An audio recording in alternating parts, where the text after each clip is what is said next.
Board of Directors. Welcome to the Board of Directors regular meeting scheduled for Monday, April 20th at 3 p.m. Seeing it being 3 p.m., we'll go ahead and start. Dory, can you call to order, please? Roll call. Director Meyerhoffen, Here. Director Martin, Here. Director Sewell, Here. Vice President Griffith, Present. and President Duff. Present. Thank you. We have quorum. Seeing as that we are all in attendance today, we won't need to go over number 3. Pledge of Allegiance. Director Martin, could you lead us today? Sure. Place your hand over your heart and repeat after me, saluting our nation's flag. I pledge allegiance to the flag of the United States of America and to the republic for which it stands, one nation under God, indivisible, with liberty and justice for all.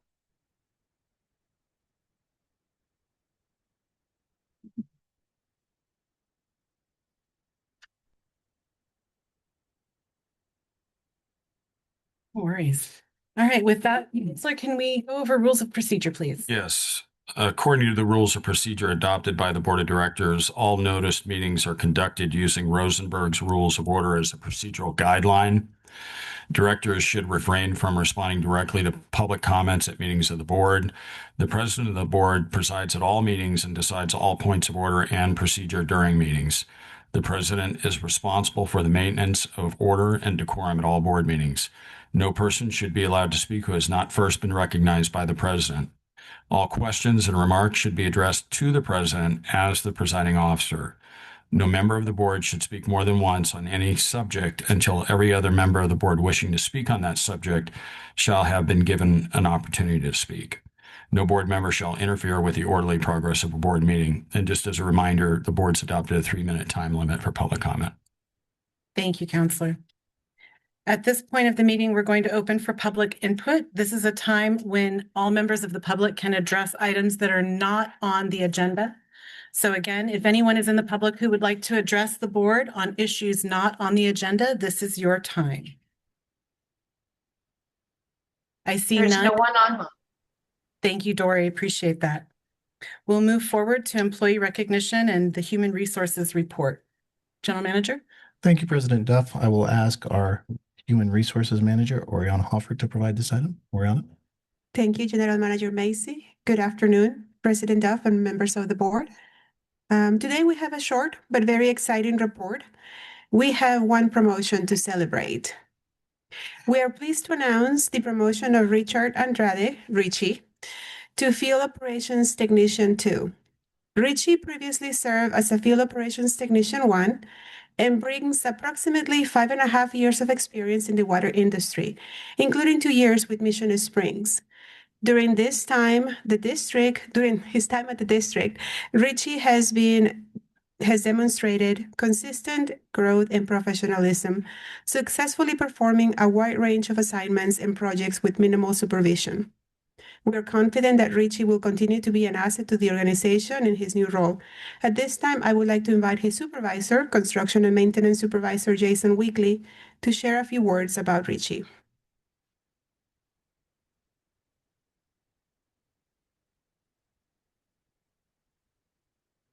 Thank you, Oriana. Good afternoon, President Duff, members of the board. Richie joined us, like she said, about 2 years ago. He came with experience from another district. And since he's been here, he's been a valuable asset to C&M. And then out in the field, when he's working with the crews, he's made sound decision-making, great job approach, and then a lot of troubleshooting on the jobs and solving problems. And he's a strong team player, and he's demonstrated that. And I think that's one of the vital roles that led to his promotion into a field operation technician 2, is what he demonstrated and carries for the district. And then that's what I have to say about Richie. And congratulations, Richie. Thank you. Thank you very much.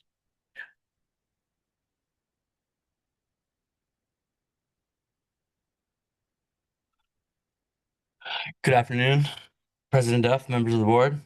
First, I just want to say thank you to everyone that led it up to my promotion. I I truly enjoy my time here at the district. I'm looking forward to taking on these new responsibilities and roles, and I can't thank everybody enough for the opportunity. Thank you, guys. Thank you. you. Thank you, Richie. This concludes our human resources report for today. The management team and I appreciate and commend our employees for the dedication to the district and our customers. Thank you. Great.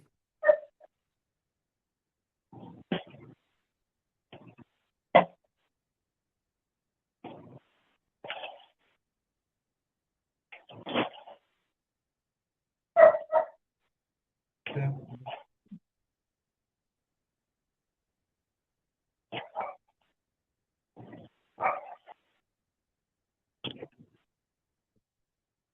Yes, congratulations. And congratulations to Julio and Lisa for their anniversaries as well. Did we have any comments or questions from the public regarding our human resources report? Not online, Madam President. Any from the board? No, All right, great. Moving on to action items, we have number 8, public hearing, resolution 2026-02 to collect sewer fees on the tax roll. It is recommended to adopt resolution 2026-02, electing to collect sewer fees on the tax roll. General Manager. I think Dory is to provide a report, open the public hearing, and then Counselor, would you like to make sure we follow the right protocols on the public hearing? Madam President, do you have your script? I thought that was for the other one. Hold on one moment. I apologize. That's okay. This is the time and place fixed to solicit the public's input in respect to Mission Springs Water District's making a determination to collect sewer user fees on the county tax roll for the fiscal year 2026 through 2027. The public hearing will be declared open and staff will give their reports. I will then call for public comments. During this time, there will be no back and forth conversation between the public and the board and staff. All questions will be noted and will be addressed after all public comments have been received. The public hearing will then be closed and the board may discuss if necessary. I declare the public hearing open. Secretary's report, please. Notice of public hearing was posted to the Desert Sun on March 27th and April 3rd, 2026. As of this afternoon, there have been no comments or protests on this item. And General Manager. Thank you, President Duff, members of the board. On Thursday, there was a short presentation to provide about this particular item, but now with the public hearing open, I'd ask Skylar Aubrey, our accounting manager, to provide a full presentation for us. Skylar? Thank you, General Manager Macy. Good afternoon, President Duff and members of the board. This will be the 11th year now that we will be collecting sewer fees for residential customers on the tax roll. This has no impact on how the fees are charged, only how we collect them. When the district switched to utilizing the county tax roll as opposed to using our own billing system, there was a significant decrease in delinquent accounts. We do also send out letters to the customers offering them to pay the sewer fees in advance if they'd prefer. The customers have until June 30th to make their prepayments. After that, all remaining sewer fees will go on the county tax roll. The district participates in the county's teeter plan, which means the district receives 100% of the fees levied, regardless of actual payments made. The county is then responsible for collecting and receives any associated late payment fees and interest associated with the delinquencies. A total of $7.86 million will be going to the tax roll, which includes $7.35 million in district sewer fees and approximately $514,000 in city utility user taxes, also referred to as UUT, across approximately 9,500 accounts. This includes my presentation. I'm available to answer any questions. Thank you. Anything further from General Manager? No. Okay. So at this point, we'd like to take public comment. We'd like you to keep your comments 3 minutes or less. We also ask that you try to maintain, I guess this is strange. I'm sorry. I don't like the way this is worded. I apologize. If you are making a similar point, please minimize repetition. And we will not be allowed to have any back and forth conversation between the public and the board and staff. Are there any members of the public to make comment? If there's any members online who wish to make public comment on this item, please And none- unmute your microphone. If you're appearing by phone only, that's *6.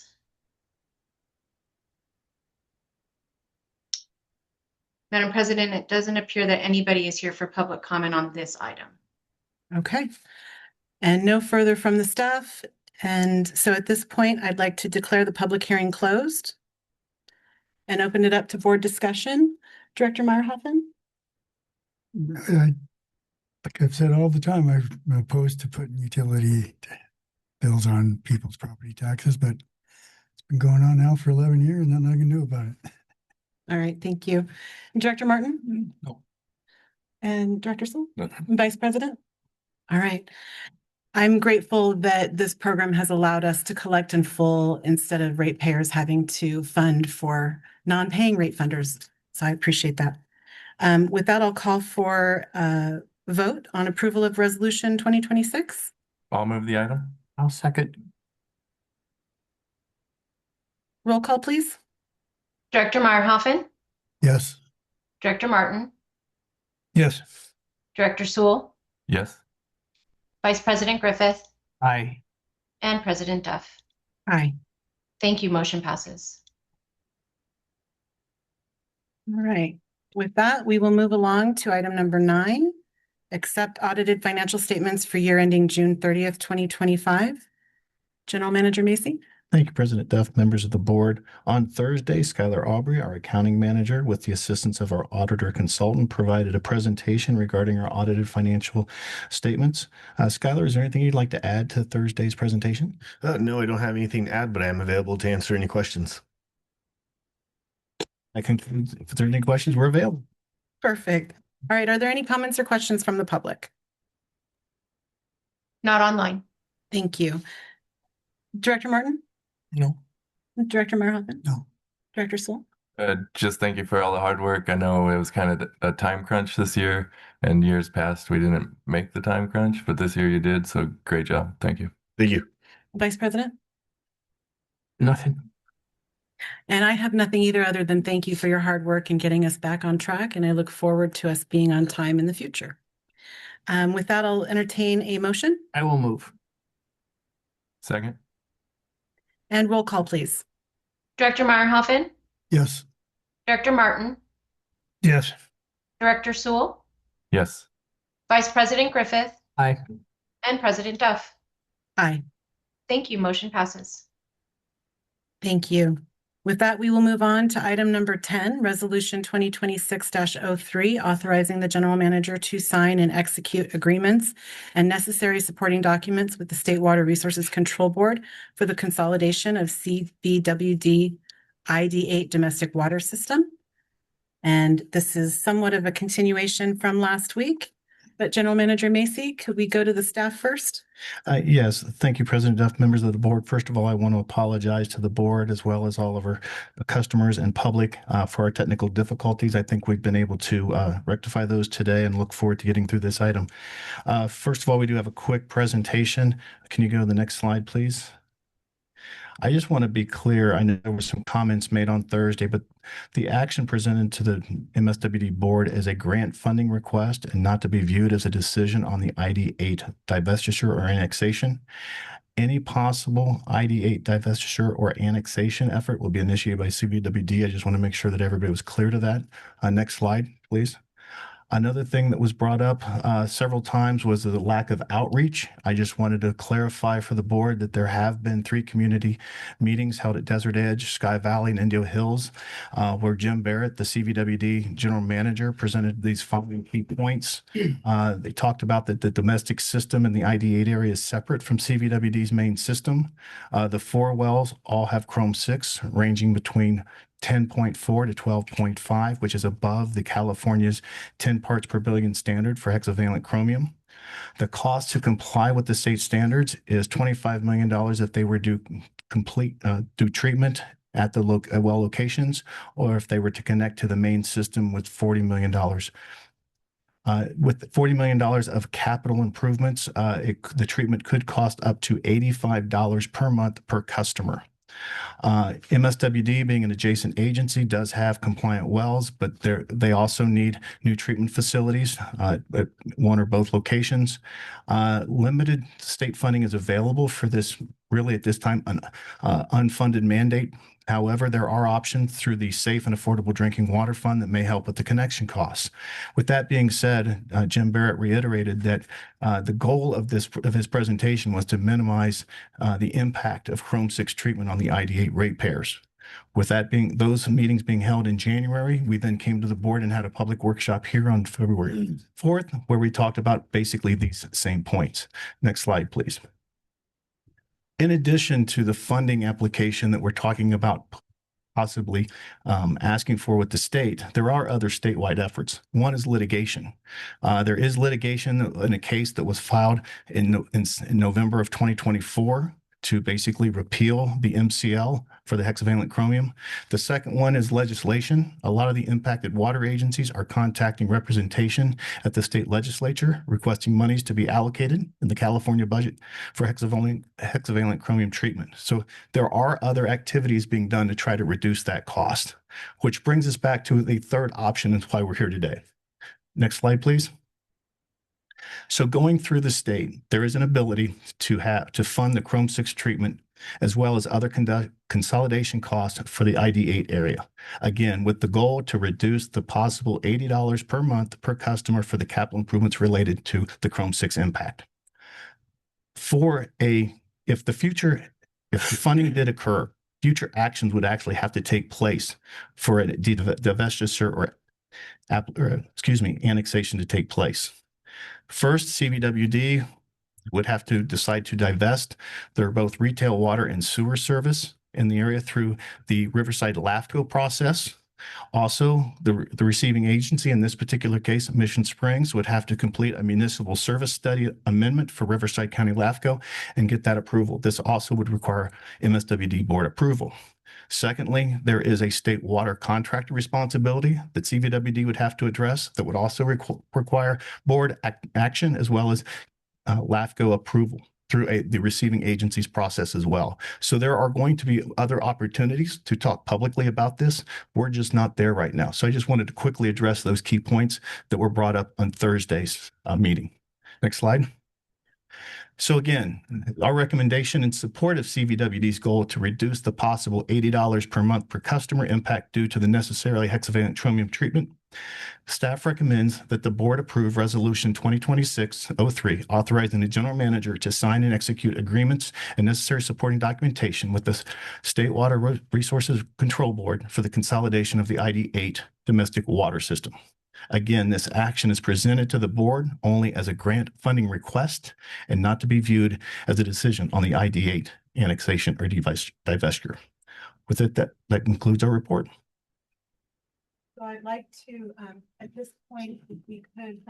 Next slide, please. I'd like at this point to return to the public comments that were being made. We had submission by email, and I would like to get those read into the record up to the 3-minute allowance, if that's.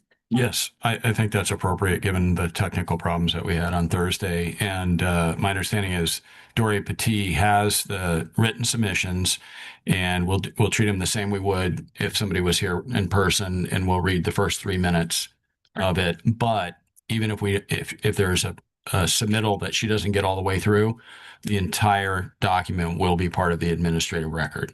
Yes. And I think most of us have received that and had the opportunity to read them ourselves. I just wanted an opportunity to bring it into the public record. So thank you for that. Go ahead. I'm sorry, President Duff. It's possible that some of those people are also here to speak again. So if this is considered part of Thursday's time, then they would get time again today as well for them being here in person.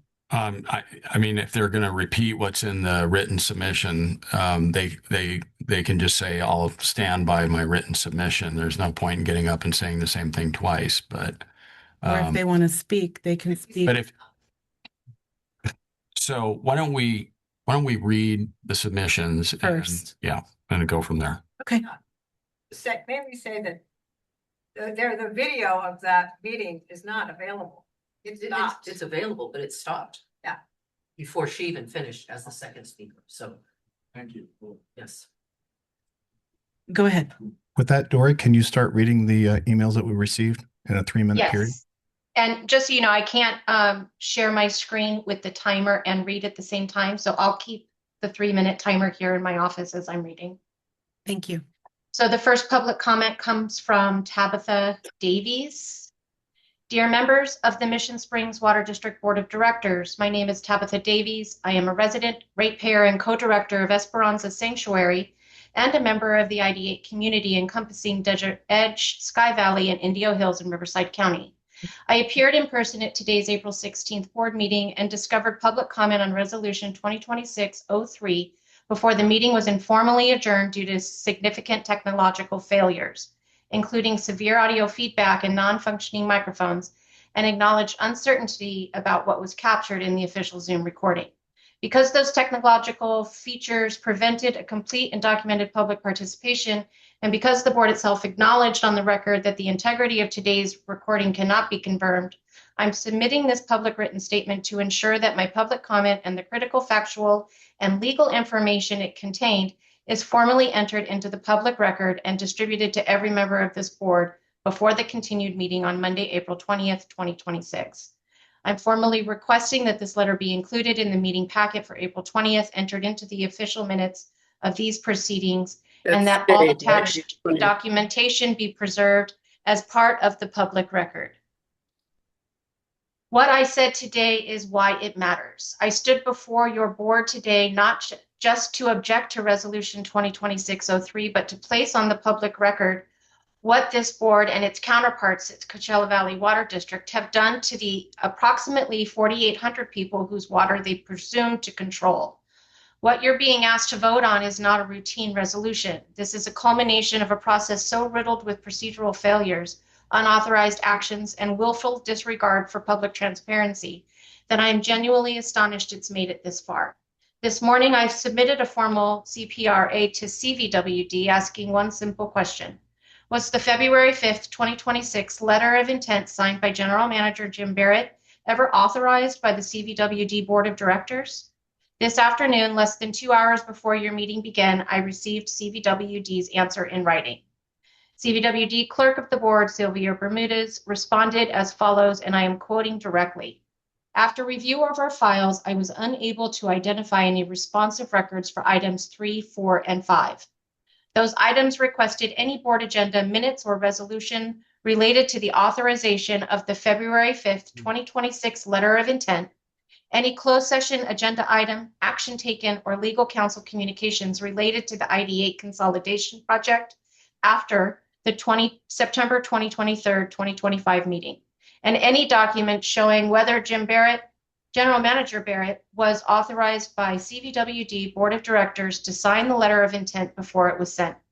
Ms. Bermuda's response further stated additionally for item 4, there should have been identified, and that's 3 minutes. Okay. I will move on to the next public comment by Cindy Nance. To the Mission Springs Water District Board, this is my written statement for Monday, 4/20/2026 meeting, action item 10, resolution 2026-03. Due to short notice and a prior commitment, I am unlikely to attend Monday's meeting. Also, I would not have adequate time to express the following concerns, so thank you in advance for listening by reading. I commend President Duff for her graceful and patient management of technological challenges during yesterday's meeting. Speaker recordings. I was the only attendee representing Desert Edge and submitted a speaker card, but I did not have the opportunity to speak. I own my home and have lived in Desert Edge for 24 years. Living between high and low deserts of Southern California most of my life, I have a doctorate in geography, was a professor at Mount San Jacinto Community College for 25 years. Since 1980s, I specialized in spatial analysis of land use, and since 1990, integrated geographic information systems. Since inception at Desert Edge Community Council in 2005, I've served as a council member. My intent is to share facts and characteristics of Desert Edge and its residents that should be considered prior to MSWD engaging in a request for state fund grant to consolidate CVWD's assets through Desert Edge, Sky Valley, and Indio Hills. These communities are a thorn in the side of civic agencies, abandoned and ignored or avoided, i.e. Desert Hot Springs, is not interested in annexing Desert Edge, which desperately needs enforcement, amongst other services, but has about $4 million in property tax to contribute. I believe CVWD's proposed consolidation benefits DHS's proposed Palm Drive developments near the freeway and may be the demise of MSWD and a risk to our water services and health. One, Desert Edge is represented by 3 water districts, MSWD, CVWD, and DWA, which creates confusion and frustration for the residents and water service providers, including customer service. MSWD's facilities are mostly north of Dillon, but also dip south, capturing Dillon Estates, providing sewer for Desert Crest County Club, 1965, approximately 500 individual property owners and taxpayers. Desert Crest has a majority of property taxpayers and voters, about 1,500. Unlike the 24 mobile home and RV parks owned by distant investors, they are vigilant in their maintenance of the 1960s property, entitlements and rates for county road maintenance and wastewater treatment. There are hundreds of wells in Desert Edge, many abandoned and uncapped, whereas few of the 25 mobile homes and RV parks have fire hydrants. A few parks were randomly selected for expensive upgrades to maintain mobile home park permits. County of Riverside does not have, and that was the 3-minute mark. I will move on to comments by Noel Ragsdale. What I submitted in writing was the statement made or not made, as it turned out, because we learned that. Dory, give us just 1 second. Sure. Come to the podium. She's here personally. I'm here personally. Okay. And the comments that I sent to you were the comments that I would have made or tried to make. And we understand, we know we're not, that's the recording stopped after I started my comments. So your comments are just a reiteration of Thursday that did not. I'll speak. Okay. So are you requesting that the written submission be read the first 3 minutes of it or no? Okay. So we're not going to read her statement today. She's going to speak for herself. So continue with the next. Yes, ma'am. Thank Well, you. I will move on. None of us received your statement. Yes, we did receive the statement. Go ahead. Okay. This comment is from Jay Marks. My wife and I are longtime homeowners in Wide Canyon in Sky Valley and wish to express our opposition to the proposed consolidation between CVWD, ID8, and MSWD. We have previously written to you and attended the MSWD meeting on 4/16/26, which was aborted because of the internet technical difficulties. We are unable to attend the rescheduled meeting of 4/20/2026. By way of introduction, the issues and proceedings leading up to the proposal for consolidation were not communicated to Sky Valley residents. In addition to being inconsiderate, we understand that such communication is legally required. As far as the proposal is concerned, we see no reason for consolidation. We are pleased with our service from CVWD of the past many decades. We have not heard anything negative about MSWD except for the cost of its water. But there is an old adage, if it ain't broke, don't fix it. CVWD is not broken. The issues of Chrome 6 do not explain the need for consolidation, even taking into consideration the cost of mitigation and potential facilitating grant. We see no advantage to us and our fellow residents of ID8 in this consolidation. The only benefit accrues to the future residential developers of ID8 and to the local tax base. Although it is unclear who was pushing consolidation, we know that prior development activities within Desert Hot Springs have been problematic. Importantly, the system of roads and county services are already inadequate in ID8. Additional residential development needs to be facilitated carefully and specifically. There is no need at this time to facilitate residential development. J. Marks. Okay. The next comment is by Nariza Aguilar. Dear MSWD Board, please do not pass the Resolution 2026-03 ID8 consolidation. It is already a struggle to pay our daily expenses, and a higher water bill would be detrimental to my family and all of the families we take care of. Additionally, I do not feel that we, or most of the people who live out here, have received sufficient information on how this consolidation would impact all of us. Lastly, I believe there are other solutions that would better serve you, CVWD, and all of us residents. For example, does Sky Valley really need to be part of this consolidation? Again, please do not pass the Resolution 2026-03 ID8 consolidation. Thank you for your consideration. Nariza C. Aguilar, Sky Valley resident.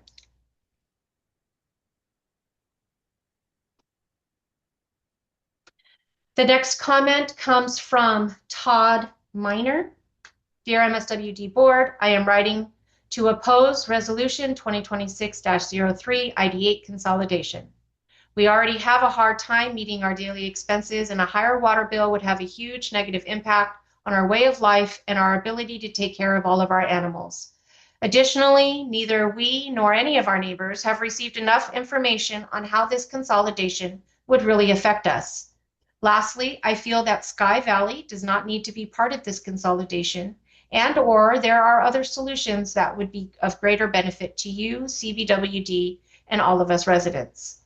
I implore you to please not move forward with Resolution 2026-03 ID8 consolidation. Yours truly, for contemplating this issue, Todd Miner, Sky Valley resident.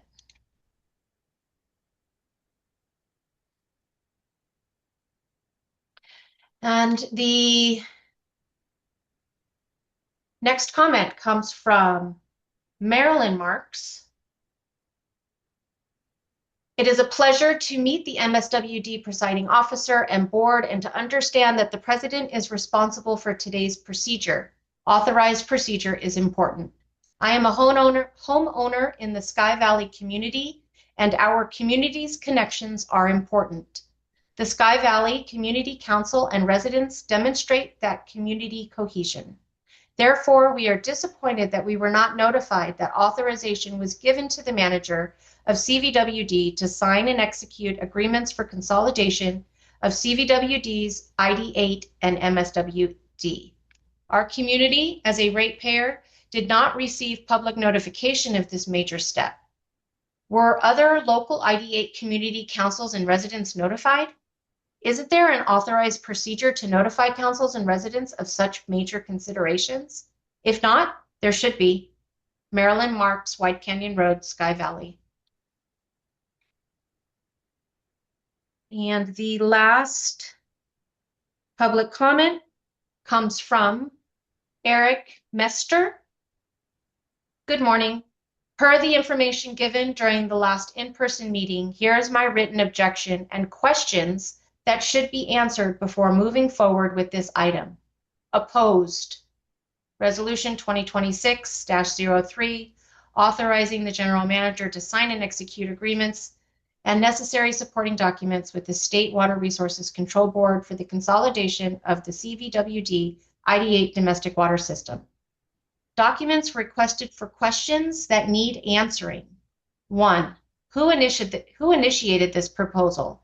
MSWD, another agency, petitioners, or LAFCO itself? 2. The resolution of application and full staff report. 3. The plan for services and any fiscal analysis comparing MSWD with CVWD. 4. Proof of mailed notice to all landowners and registered owners in the affected territory. 5. The exact map and legal description of the affected territory. 6. Any published notice, posting affidavit, and protest form used. 7. Has this proposal triggered state law and LAFCO notice by MSWD and affected agencies, including the current provider, CVWD? And 8. Any determination that protest proceedings were waived or proposed to be waived. Eric Mester, Windy Sky Ranch. And that concludes the comments that were received in writing. Thank you, Dory. We'll move forward to public comments of those in the room. Did we have cards submitted? And We do. Our first speaker is CVWD General Manager Jim Barrett.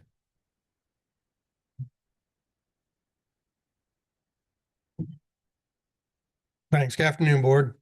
Appreciate the opportunity to come up and speak. I was here on Thursday, and in response to a comment made last Thursday, I want to assure the Mission Springs Water Board that I am authorized to sign letters on behalf of CVWD. I've been the general manager there for over 13 years, and I absolutely have the authority to act on behalf of CVWD board's interests.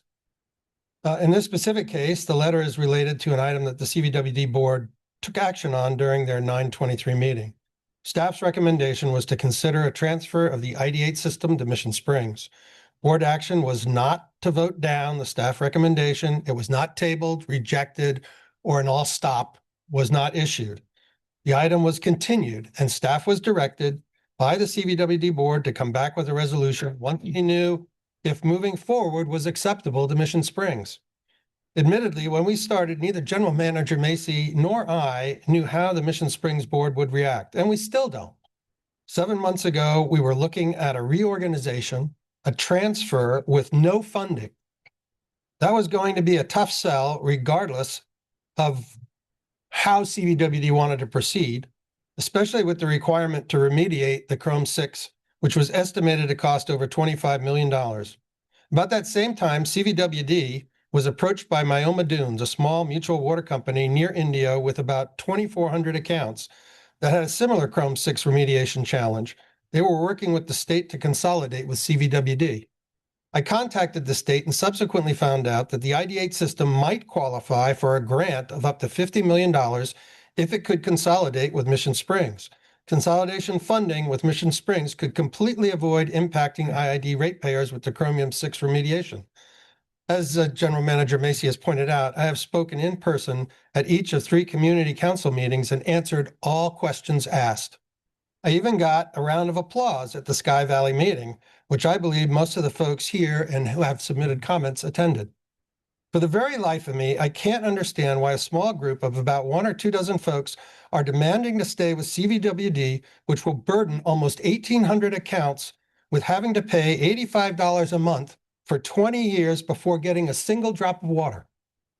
I realize there's very little benefit to Mission Springs except helping the majority of the IDA ratepayers avoid paying the cost of Chrome 6 remediation. I can appreciate that it must seem incredibly unnecessary for you to do this, but please understand, if you decide not to move forward, it should not be because you don't think I have the authority to sign a letter of intent to apply for a consolidation loan grant, because I do. We're still quite a few steps to take, as General Manager Macy has pointed out. We're just now getting started. Thank you for your attention. I'm available to answer questions. I'll stay until the meeting adjourns. Thanks. thank you. Next, Our next speaker is Julie Casserly. Round 2. Good afternoon.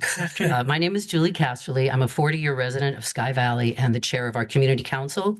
Our community first heard about this consolidation effort 2 weeks prior to CVWD's plan to vote. We were not formally notified, but a resident found out. Several of us went and spoke at that board meeting, and the board seemed to be on the side of the community at that time. They did not understand why Desert Hot Springs' desire to develop at the I-10 would have to loop in all of the ID8 customers. It may be of interest for you all to listen to and watch that meeting of September 23rd. The discussion begins at minute 23:20. The board's reaction is of importance. Desert Hot Springs City Manager spoke and was requesting a shared service agreement between CVWD for water and MSWD to provide sewer. She stated they've been trying to get this done since 2021, and it is now morphed into this consolidation effort. In conclusion, the board agreed it should be tabled until and if Mission Springs agrees to proceed, puts together a plan, and presents to our community. That's what was said in that meeting. You can listen for yourself. Your president spoke in one of your meetings that she was not comfortable proceeding if the communities were against it and wanted to do some outreach before making any decision. Mission Springs has not reached out to our community at all. That's who we're looking for some input from. Noel and I were planning to come to last Thursday's meeting to invite someone from Mission Springs to speak at our council meeting, and I just happened to look at the agenda the day before and was very surprised to see this was up for a vote, and with a formal letter of support from Jim Barrett. I noticed at what you called the ID8 workshop, it was stated and read into record that there was no public present and no online comments. That's because nobody knew the workshop was happening. A public meeting is only good if the public is informed and involved. We were assured that this was not moving forward currently, that there was plenty of time for discussion and input, but over and over again, we are surprised at what has transpired mostly in secret. Another thing on my mind, as has been mentioned, the cost for CVWD to remediate the Chrome 6 and R4 wells is $25 million. For CVWD to connect us to their main line is $40, but if we're going to go with Mission Springs, now the cost is up to $50 million. Most of us have large properties, animals, landscaping, etc. The rate structure of Mission Springs does not allow for that diversity. CVWD has made it clear that rates are going to go up due to the cost of remediation. Well, Mission Springs is going to have to go up as well if they're going to remediate their wells. As it stands right now, Mission Springs 2 tiers are more than double CVWD. That's a lot more than $85 a month for me if my rates double. Okay. The case currently challenging California's Chrome 6 standard is still pending in the courts. CVWD is exploring, along with other affected water districts, passing legislation to require the state of California to cover the cost of remediation. I am asking that Mission Springs hold off on this vote, take the time to meet with and present to all the ID8 communities, and let us know that if this does proceed, how is that going to look for us? Thank you.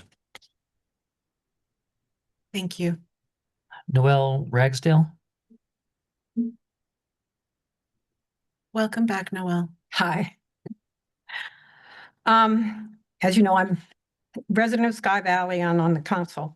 I have, as you also know, questions and comments, but I want to take a moment to just point out that the only authority that Mr. Barrett has stated is coming from a September 24, 25 meeting, which is what Julie Castley has just talked about.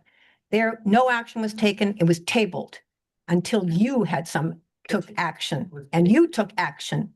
And so he has no authority from that meeting to say that CVWD supports this. And I think it's really disturbing. Okay, the rest you have heard to a certain extent, but I'd like to, as they say, I was a teacher and repetition is good for pedagogy. So I'm going to go as far as I can with 3 minutes. I was not planning to talk directly about the GM's Barrett's position. An interesting point for me is that IDW8 wells are all owned and operated by Coachella Valley Water District.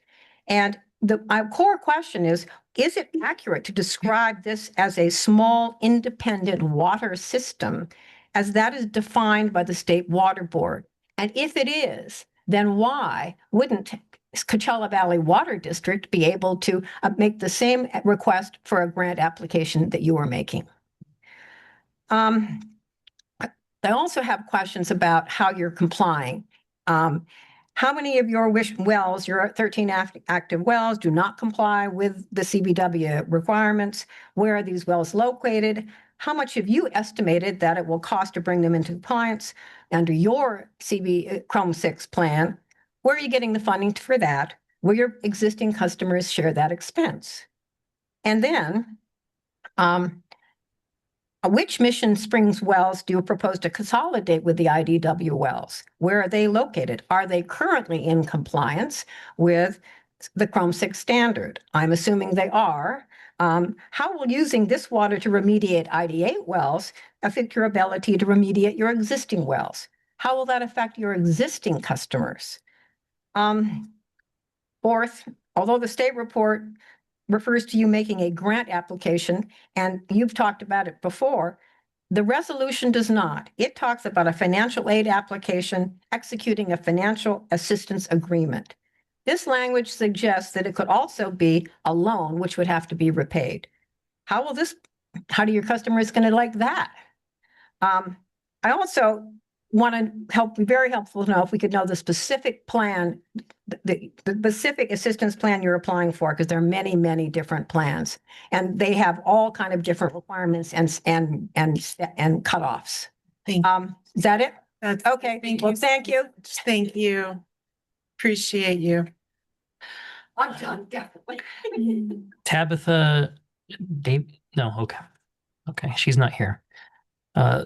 Lisa Toasty, thank you. Welcome, Lisa. Thank you. You. Hi, Lisa Toasty. I am a resident of Sky Valley. All of Coachella Valley has a problem with chromium 6 and remediation of some sort. Sky Valley, the ID8 region, we have a difficulty because we are a standalone group, and so our expenses are standalone. We really do understand all these issues. But there are issues of being consolidated with MSW that are greater than that. And we feel that addressing the chromium 6 with the Coachella Valley Water District, staying in our current configuration is logistically simpler, half the cost of going with all of you, and does not create secondary ag issues and many, many other issues that are more complicated. Going with you is twice as expensive, and there is no guarantee about grants. We know how these things can go. We might end up having to absorb and pay for the expense, the 25 million that we would have to pay for if we stayed with Coachella Valley. We really feel that there are issues and solutions that should be explored more thoroughly with Coachella Valley Water District. We did not actually get all of our questions answered when we met at the meeting with Mr. Barrett.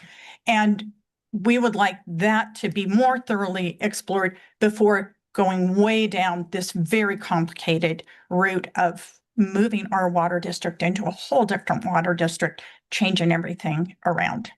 I know there are some advantages for development down at the interstate, but that is just not justification for this kind of a move. Really hope that you give very careful consideration to taking any official action on this. Thank you. Thank you.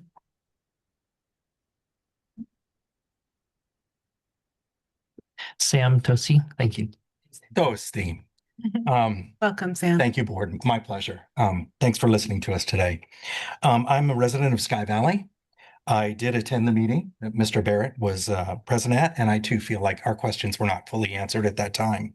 Having said that, what we're considering here is so much more than a simple annexation, a reorganization or a transfer or whatever convenient term is being applied at the time. This area, ID8, involves what's known as a DUC, a disadvantaged unincorporated community. Virtually all of ID8 is fixed income seniors. And under state law, LAFCO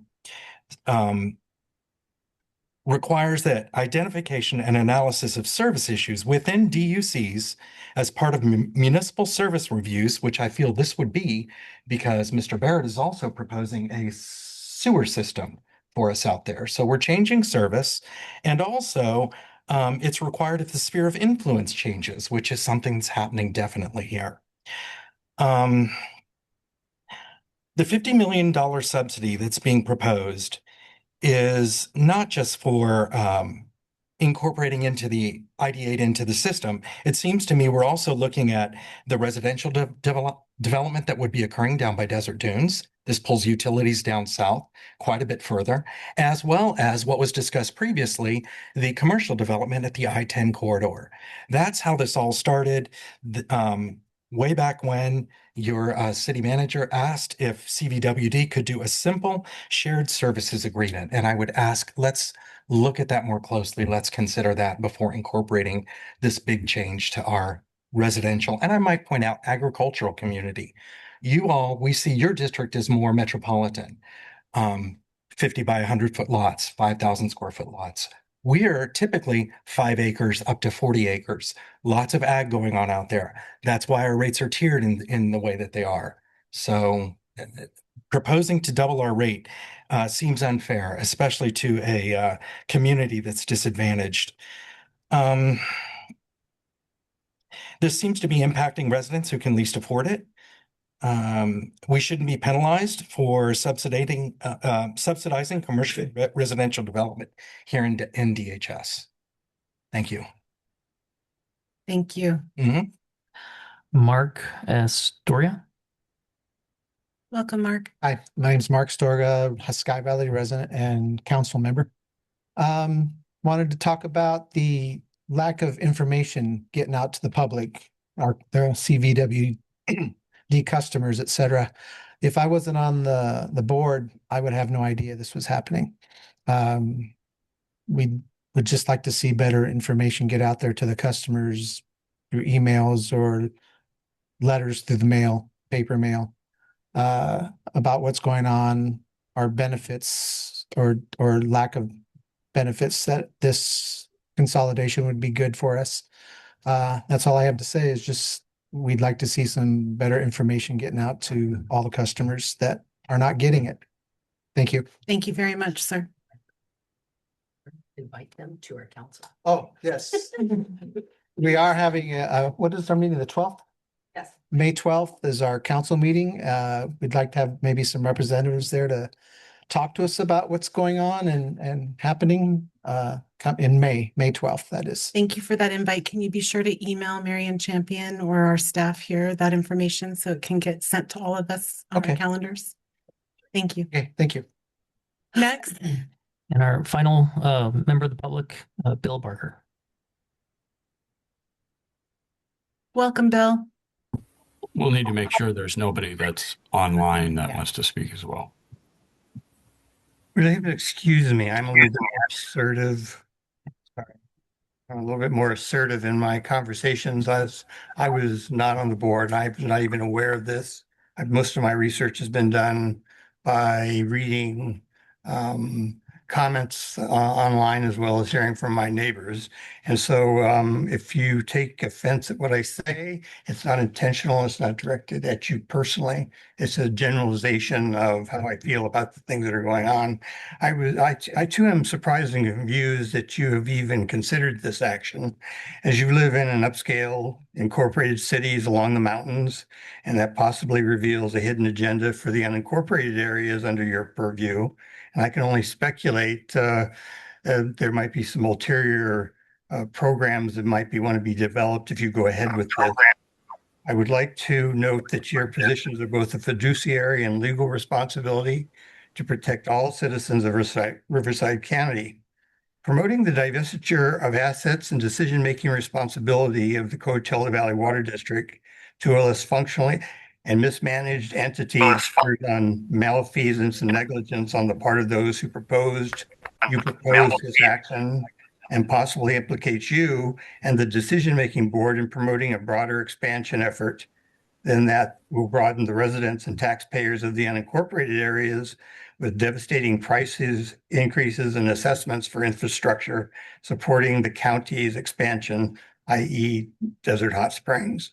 You know, Coachella Valley Water District has operated with a budget surplus for several years and is projected to be operating at that for the years to come from those current financials that I've been able to get a hold of and functionally take apart. Their efficiency level has been very high. Mission Hills Water District, for example, has shown less efficiency in its current, and I'm changing my wording, is showing less efficiency and is currently operating at a deficit, which is different than where we are. And then divesting assets to Mission Hills in order to install new sewer systems in an unincorporated area to provide leverage for mass expansion.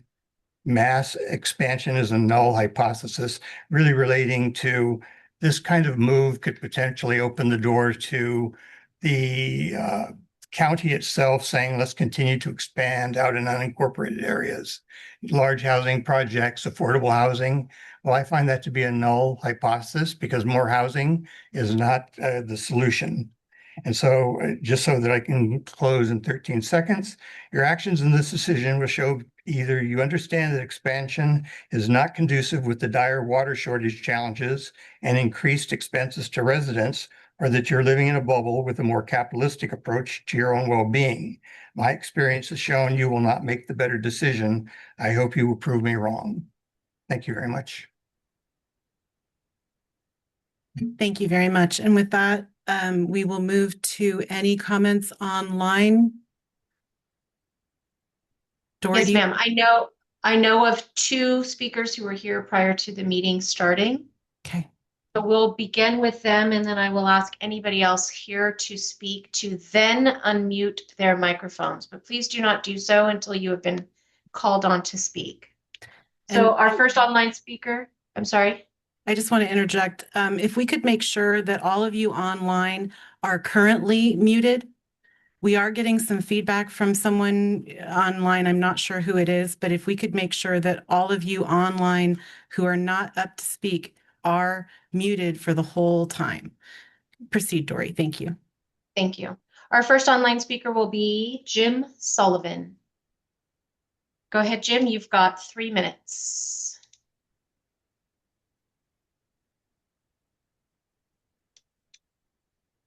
Jim, you may unmute. If you're here by phone only, it's *6 on your phone. Okay, I think I'm unmuted. We can hear Very you. good. Can you hear me? Go ahead, Jim. Okay. My name is Jim Sullivan. I'm a 20-year resident of Sky Valley. I oppose this measure. I reiterate everything that my neighbors in Sky Valley have said. If you notice that every one of them is against this. Thank you very much. Bye. Thank you, Jim. Our next online speaker is Israel Rivera. Israel, can you hear us? Hold on one second. I'm grabbing him. Thank you.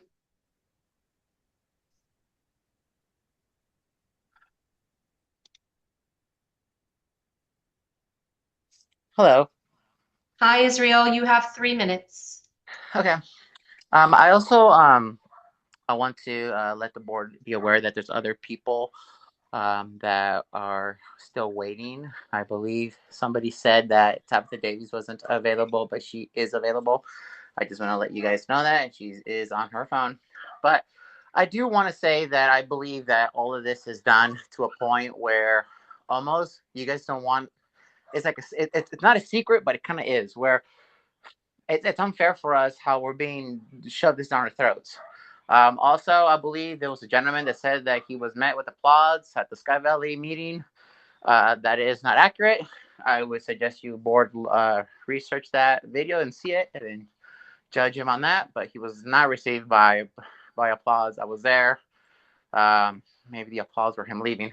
But nevertheless, I do not like how this is happening, how it's almost shameful knowing how it's happening, how the trajectory this is going. I understand this is the beginning stages. It's still in an early stage, but clearly it feels like shoot first, ask questions later. And I believe the board should be cautious and do the research first, reach out to the communities within the affected area to see how it's going to affect them. A lot of people do live on Social Security in this area. They are on a budget, and their increased water will cause hardship, where it's going to be the same old debate. Should I pay my water or should I pay my electricity? So that is a position you will be putting senior citizens in that predicament. I would hope that the board properly takes a step back and sees it from a different perspective rather than a financial perspective, and see how it will affect individuals, not just within the city limits, but within Indio Hills. And again, I've been here listening to you guys, and I believe Tabitha Davies was in front of me, but you guys said she wasn't there. So if you guys can see how she's actually watching it, so on her phone, so if you guys can not forget to call her. And other than that, thank you for your time, board. Thank you for your time. I appreciate what you guys do. And yeah, just thank you. Thank you for the time. Thank you, Israel. Next story. Okay, I'm not aware of any other speakers after that gentleman. So if you are here to speak, public comment on item 10, please unmute your microphone at this time. If you're present by phone only, that is *6. Hello, my name is Tabitha Davies. Hi, Tabitha. Your written comments were received by the board and read aloud at the beginning of the meeting. Fantastic. Does that mean that I don't get a chance to say something still? You can speak, Tabitha. Thank you for being here. Thank you. I appreciate that chance. I just wanted to clarify that there is a website that has every single public link, meeting agenda, videos of meetings, etc., available for the board to review at their leisure of all of the meetings and all of the discussion, because I'm at the juncture of understanding that if Mr. Barrett had the authority to sign that letter, then it was done in violation of the Brown Act on the Coachella Valley Water District's end, because based on all publicly available information that was never issued, that issue was tabled. And I think that that's very important going forward for the Mission Springs Water District Board to be very clear and aware on before making such a decision because of the impacts of said choice. That is it. Thanks and have a great day. Thank you, Tabitha. What was the website? Sorry. Yes. Can you come back on and tell us the website? Yep. It's esperanzasanctuary.com/leave ID8 alone.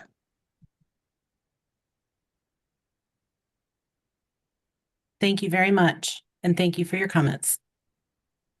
Is there anybody else on the line at this time that would like to make public comment on item 10?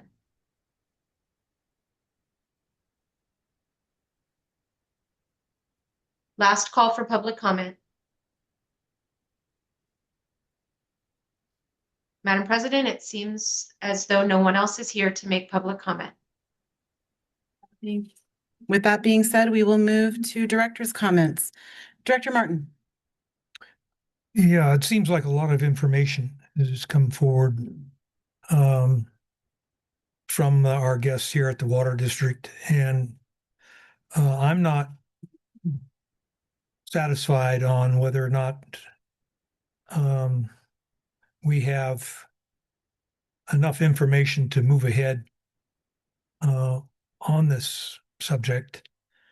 Anyway, I'll leave it at that. So, Okay. Did you have any questions or anything further to ask? Okay. Director Meyerhoffen? Yes. The issue of the city's meeting, I had a phone call, I think it was 2 days prior to their meeting, and I had no idea that the city was meeting. So don't feel alone on that one. Mr. Barrett, the general manager from Coachella Valley Water District, does have that authority to sign. However, I understand how you feel. I'll make the same comment, Mr. Barrett, that I made to another general manager in another county. The people didn't vote for a general manager. They voted for board of directors to represent them. And I think that's where they're coming from. On the issue of your finances, I understand I have an SSA check myself, and it doesn't cover everything. You'd be lucky if the next increase in your check for your Social Security will actually cover your homeowners association going up the next year. And the board and I, we understand that. We also understand that this isn't doing your property values any good. Who wants to buy a mobile home or a house where they know there's a problem with the water like this? And that's concerning also. Ms. Davis, Tabitha Davis, I did reach out to her through social media, Never heard a response. We all here are working together as a team. We represent those people that are ratepayers that are in our district, the lot owners. We represent all the property owners, lot owners. And we represent you folks also now. Because if this passes, you'll be voting for somebody up here because we will have to expand into into your area. So you do have representation. And we're here for you to answer your questions. The problem I see here is your questions have not been answered by the Coachella Valley Water District. I felt the same way. What is really going on here in the beginning of all this? And it's very complicated with all these different variables of how this could come about. What we're really here for tonight is to actually vote for the grant money to see where we're going to be at later in the future with this project. I, in agreement with all you folks, I don't feel that you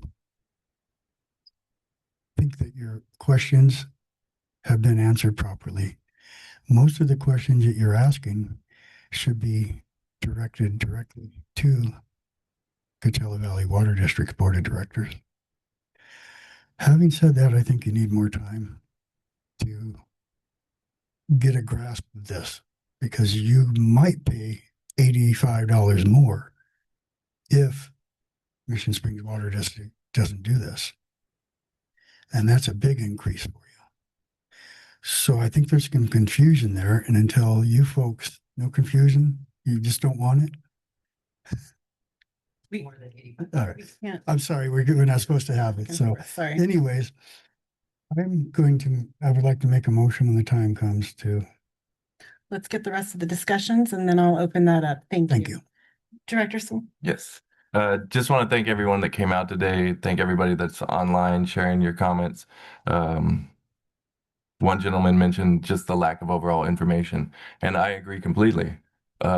Myself, I don't have enough information today to make any kind of decision on the consolidation.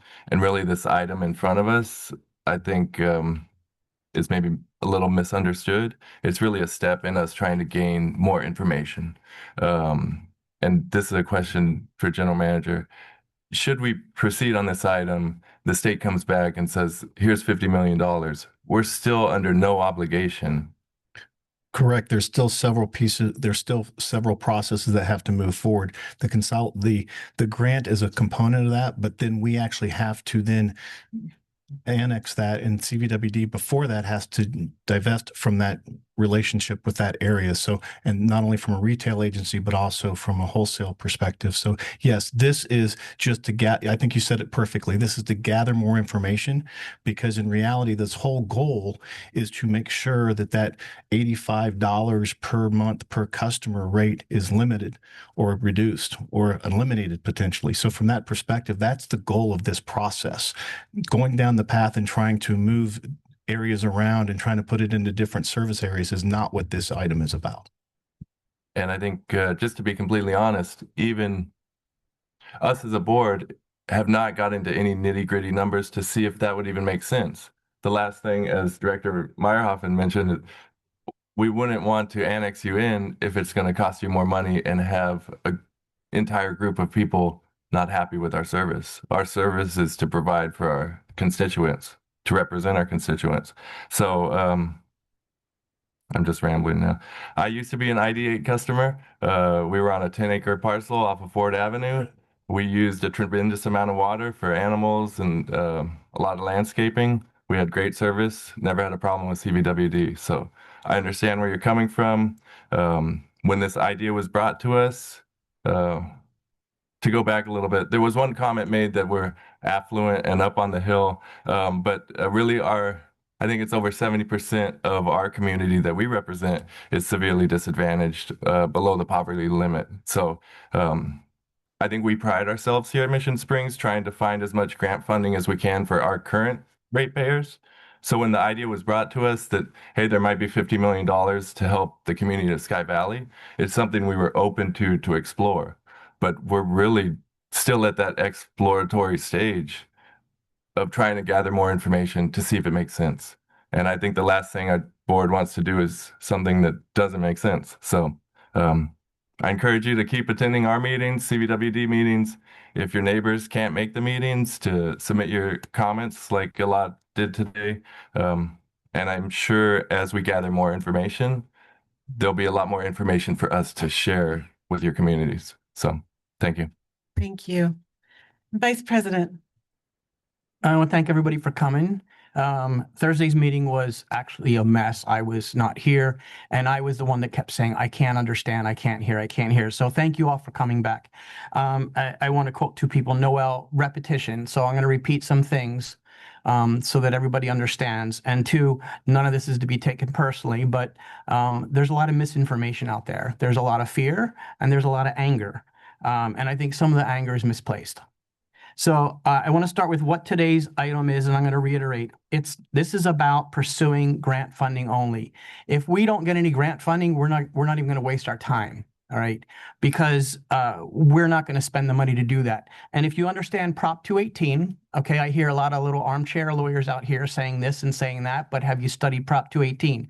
Our current ratepayers cannot pay for anything that's going to improve your area. All right, that's the way Prop 218 is. So I want you to understand what this item says. MSWD has received a letter of intent from CVWD providing their support and cooperation for the consolidation project and the grant application process. Consolidation of CVW's ID8 system into MSWD's main system is contingent on award of the subject grant funding from the State Water Resources Control Board. Following that would be LAFCO's approval of CVW's divestiture application and approval of annexation by our board. That would be a public process that you would participate in, okay? Today's vote is not about bringing you guys in. It's not about annexing. It's not about any of that. It's us to take a look and say, is there funding for this to help? If not, we're not going to waste our time. Also in that item, at CVWD's suggestion, MSWD intends to apply for grant funding from the State Water Resources Control Board in the amount of $25 million for the planning, design, and construction of Chrome 6 well treatment facilities. And I heard someone say, oh, well, why is it $50 million? The other 25 is for capital improvements. When you pay your rates, you pay into capital improvements, okay? They put reserves aside for capital improvements. This would allow us to have a reserve so if there is needed things for reservoir retrofits or seismic retrofits or any pipe replacement. There's nothing in here about sewer, all right? None of this is about Palm Drive, any of that stuff. Okay, you can sit here and laugh, but here, you guys keep saying this. This has nothing to do with this. This is simply taking over that section, and today's item is nothing more than do we look for grant funding or do we not? The issue of consolidation is something that was proposed by CVWD, not us. You are their ratepayers. The information should come from them, not us. Possible consolidators were us or DWA, who is also further from the service area. The state currently has an interest in consolidating smaller districts into larger ones for economies of scale and to ensure that you all have access to safe drinking water. There are several places up in Fresno that are doing the same thing. There is some funding for these consolidations. There's not so much funding for Chrome 6. And the reason is because PFAS has taken over as a contaminant, and that's where the state is focusing. So they're not focusing on Chrome 6. But if we can get consolidation money to cover that, then we will pursue that, right? However, the funds are limited and the availability of funding in the future is not certain. It is very time sensitive. That's the reason we're looking at possibly pursuing this, is if we get in line and you're one of the first in line, you have a better chance of this, okay? The reason we have to do it is because they're the bigger agency. They would be divesting. The state is not going to give them money to give away a section of their district. So today's item, repetition, is for us to apply for grant funding only. It is not to make a decision to consolidate or annex. That decision will be made once we know whether or not the state says, hey, we have some funds for you or not. it's interesting. There's a lot of anger at us for misinformation, but we're not the ones responsible for the information. This is proposed by CVWD. We're just doing our due diligence to see if it's something that we can actually do. We're not going to do something that's going to negatively affect our ratepayers. We're not going to do something that's going to negatively affect you. Our goal is to actually make sure that what we do is for the region and the residents is the right thing. There was a demand that we table this item. I don't really respond well to demands, especially people who aren't our ratepayers. If you want to request it, sure, but demand, that doesn't work for me.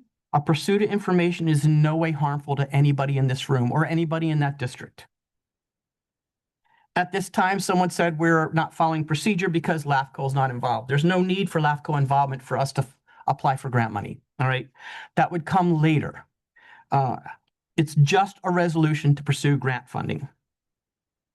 The comments regarding our own wells, just so you know, we already have our remediation plans in place, and any cost for that is being borne by our current ratepayers. We actually just did our Prop 218 process. We did our rate increases, and what we did is we had a community committee come in and take a look at the finances, and the community members suggested what the rate increase should be, not the board. We took direction from our community members, and part of that was the Chrome 6 remediation for our wells. What our wells are up to right now is, again, not relevant to whether or not we're going to pursue funding. All right. That's the big thing that I need you to understand. Your Chrome 6 issues would need to be paid for by the people in ID8 only. Okay. If you were to consolidate, MSWD ratepayers cannot pay for that. That's part of the Prop 218 process. You are responsible for your share of what you use. In addition, I know there was comments about this additional 25 million going for development. Can't happen.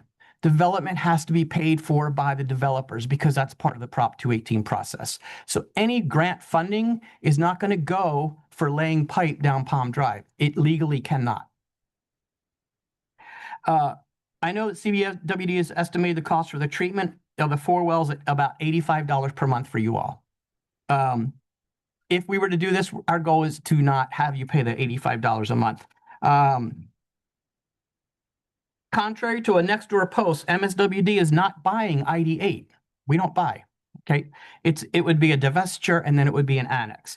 And so what I want to say is there's a lot of misinformation and there's a lot of stuff on social media. I just read a thing that 20% of people get their news from TikTok. That to me is an absolute joke because it's TikTok, right? But anywhere 50 to 60% of people get their news from social media. I appreciate the fact that you guys actually came here because you're actually going to the source and getting real information.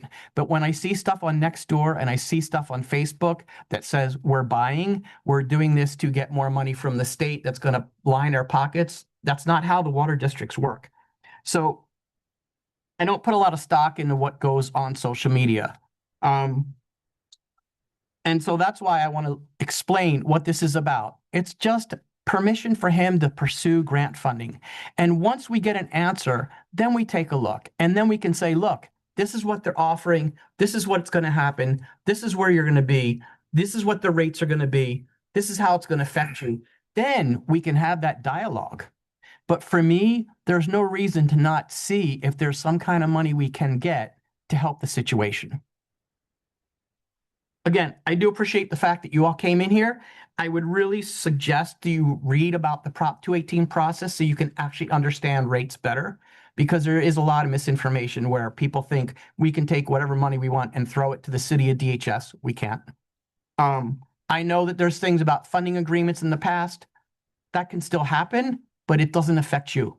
It has no effect on your rates whatsoever because everything has to be paid by the developers. And if you've watched any of our meetings, you would actually understand that. So for me, I see no reason to not at the least see if the state has some money. May not be the answer that you want to hear, but the reality is if there's state funding to help everybody, I don't see why we shouldn't get our share for you. That's it. Thank you. I know that Director Martin wanted to interject something. Go ahead, sir. Yeah, I'd like to think everything that you said is true. However, I'm a little bit concerned about the way it's worded on the agenda. And it says it's recommended to adopt Resolution 2026-03, and authorize the general manager to sign and execute agreements, necessary supporting documents with the State Water Resources Control Board for the consolidation of CVWD ID8 domestic water systems. It didn't say on there that we're authorizing him to pursue funding. It says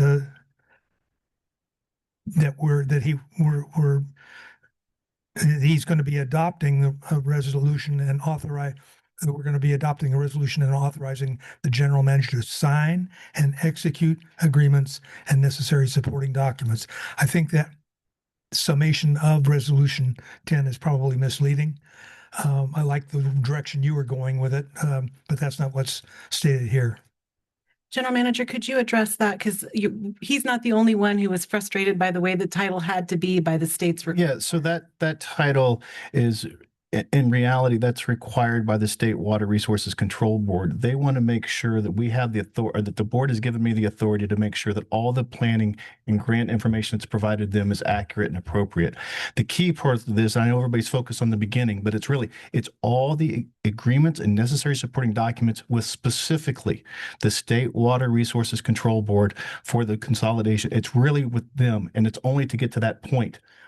They do not have the authority to allow CVWD to divest something and let us annex it. That goes through a LAFCO process that I think we made pretty clear. This is specifically to go after the grant funding, any necessary documents. So the reason it's worded this way is because they want to make sure that they fully have I have the fully ability and never have to keep coming back to you if additional documents are asked for.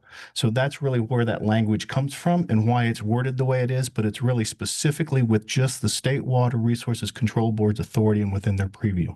And if you think about it, what state department would have the authority to expend dollars on researching something, reviewing documents on something, and then putting something in writing, giving authorization for something, if there wasn't something signed by both parties, which is why the letter from the general manager at CVWD was also required to support.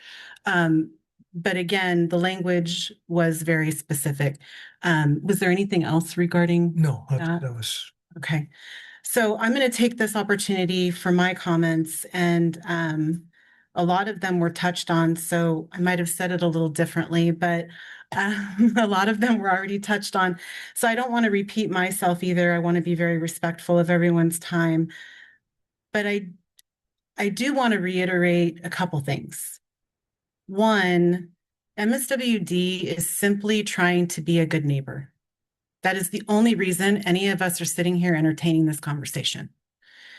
We see the reality of the state and the federal government and the lack of funding that we're getting for infrastructure needs as a state in its entirety, not just here in the Coachella Valley, not just water districts. And when that writing is on the wall, it's telling all of us that it's time we make sure that we are properly covering all of our expenses, that our ratepayers are paying what they are actually due to pay. One of the reasons why we had to go through so many different financial reviews and updates and rate reviews and go through our 218 process, because our customers have to bear the cost of the chromium-6 remediation and a lot of other state unfunded mandates that they put on water districts without giving us any money to fulfill those requirements. If, however, consolidation allows for that funding to come in and it were to protect our neighbors, from having to pay even the $85 more, agreeing with my colleague, what's the harm in doing the due diligence, in finding out if it exists? We have nothing to come to any of you with unless we know we can actually do this. And with the restrictions that we have as water districts, our ratepayers today can't pay for you. They can't pay for development. They can't pay for the city's mistakes. They can only pay for what it costs for their service. And that would be the same with you. And so we here have felt somewhat frustrated like you, because it's hard to have frank conversations when there are so many minute details that are hard to comprehend, and you have to do them in front of a camera, and you have to do them in front of people that maybe don't have the same understanding or the same information that you had, or the same training that you've gone through to try and understand all of these water code rules and LAFCO rules and process and procedures. So with that being said, I want you to understand that the reason we have considered this so carefully and have been considering this and have been entertaining this is because we simply want to be good neighbors.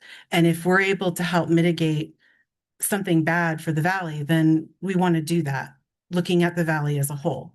We're not looking at any in particular community. We're just looking at it as a whole with our neighbors. The other thing that I wanted to quickly respond to, let me just go through my notes here. Thank you for being patient with me. I was quoted on a couple of the comments that I made, and I did want to reiterate when I said education was necessary and when I said that better communication with the public needed to occur, I meant that with your service provider. Our ratepayers cannot pay for us to have our staff go on an education campaign to go meet with you while they're on the clock by our ratepayers here at MSWD. Nor would we ever ask for CVWD to come in and educate our ratepayers about something that is our onus. It wouldn't be right for us to ask our ratepayers to pay for that, nor would we ever ask you the same.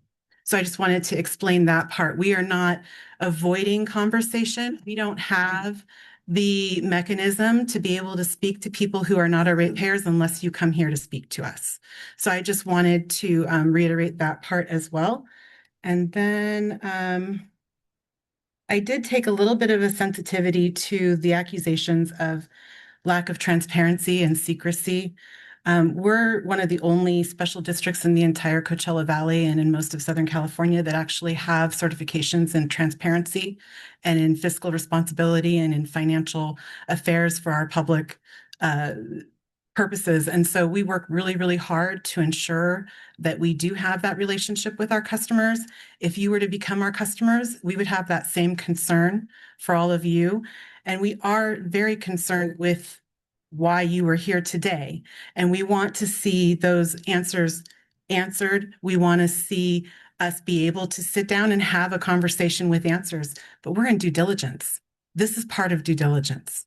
This process is part of us finding out all the possibilities, the good, the bad, the ugly, and whether or not it's something that works, not just from MSWD, but for Sky Valley, for the other communities of ID8, for CVWD. So it's early in all of its processes, but I would feel that it would be a shame to not know the facts before any decision was made by either party. I think I have covered most of what I wanted to say that didn't already get said. So with that, unless there's anything else from staff? No, not at this time. Okay. Yes, go ahead. We're all required, as well as some of our staff members are required to take ethics training. And in that ethics training, it clearly states, is it in the best interest of everybody? Therefore, we can't make decisions based on our own feelings. We have to make sure that this is in the best interest of everybody. Thank you. And so with that, I would like to open it up for a motion. President Duff. Oh, so sorry. For the record, Thank you. I think we should close public comment. Thank you. I'm new to this. It's only my 4th month, so thank you for bearing with me. We'll close public comment. Make a motion? Or you have to open it up. Now I will open it up for motions. Okay. I'd like to table this item until we are certain the Coachella Valley Water District Board has approved this grant funding request. While I respect Coachella Valley Water District's general manager authority to issue a letter or intent, I feel based on the comments we have received from IDA 8 customers that the Coachella Valley Board should stand behind their GM with a vote supporting the grant funding effort. Anyone with a second? I'll second it. All right, let's go for a roll call vote. Director Meyerhoffen, Yes. Director Martin, Yes. Director Sewell, No? Vice President Griffith, No. and President Duff. No. Thank you. Motion dies. We'll go for another motion. I'll move resolution 2026-03, authorizing general manager to sign, execute agreements and necessary supporting documents with the State Water Resources Control Board for the potential consolidation of the CVWD ID8 domestic water system. Roll call, please. I'll second. I need a second. Ivan got you. Thank you. Director Meyerhoffen, No. Director Martin, No. Director Sewell, Yes. Vice President Griffith, Aye. and President Duff. Aye. Thank you. Motion passes.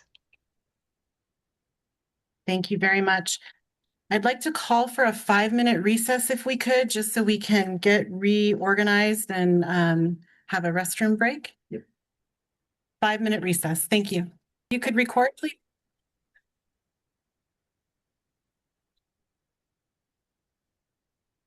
And then I'm not ready.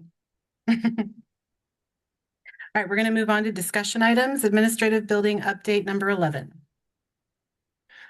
Thank you, President Duff. Just very quickly, we were at one time we were bidding this project. It continues. We have extended the bid opening until April 30th. So unfortunately, I do not have any bids to share with you today. However, at our next workshop, I will be able to provide those bids for you. I may not have a recommendation on how to move forward from a contractor perspective, but we will be able to open our bids on the 30th.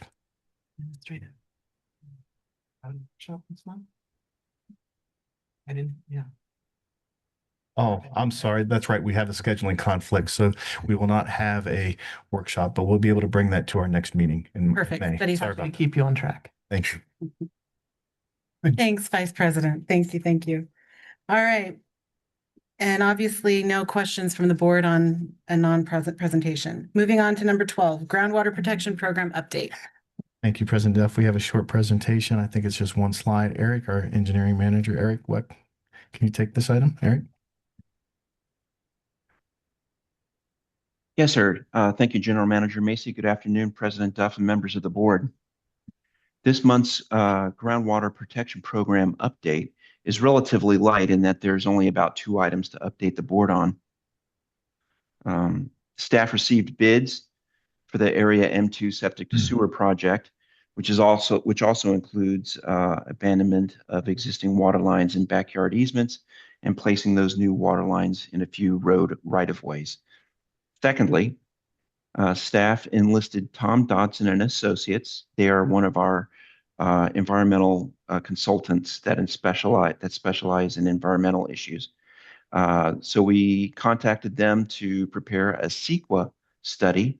CEQA stands for California Environmental Quality Act. So we contacted them to prepare that CEQA study for a public review that started April 14th and extends through May 14th.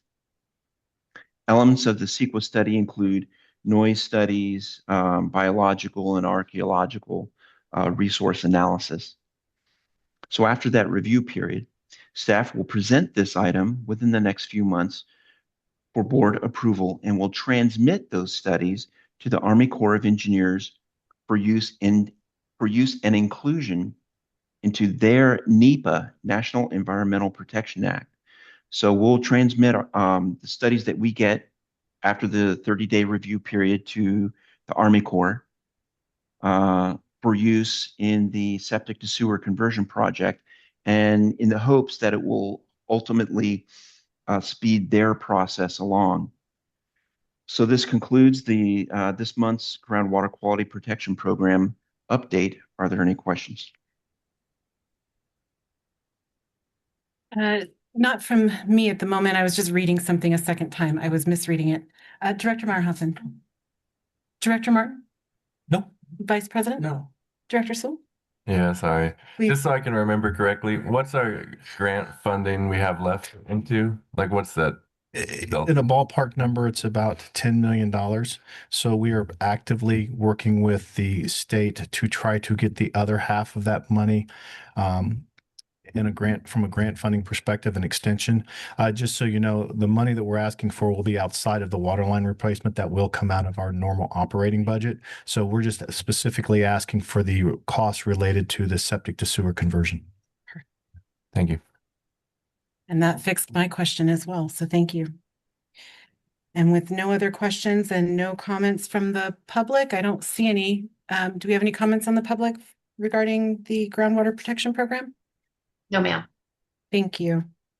Moving on to number 13, board compensation, General Manager. Thank you, President Duff. I will ask Marion Champion, our Assistant Manager, to present this item. Marion? Thank you, General Manager Macy, and good afternoon, President Duff and members of the board. Today, I put together a quick overview of our current board compensation to start a discussion, which we can then move forward for consideration in our May and June as part of our budget discussions. Currently, our board is provided a $250 stipend for each day of service that they perform, with a cap or max of 10 meetings per day as outlined in Water Code Chapter 2. They also receive life insurance and member/dependent health insurance should they accept it. Our current stipend is $250 per day and was adopted by ordinance on December 18th, 2023.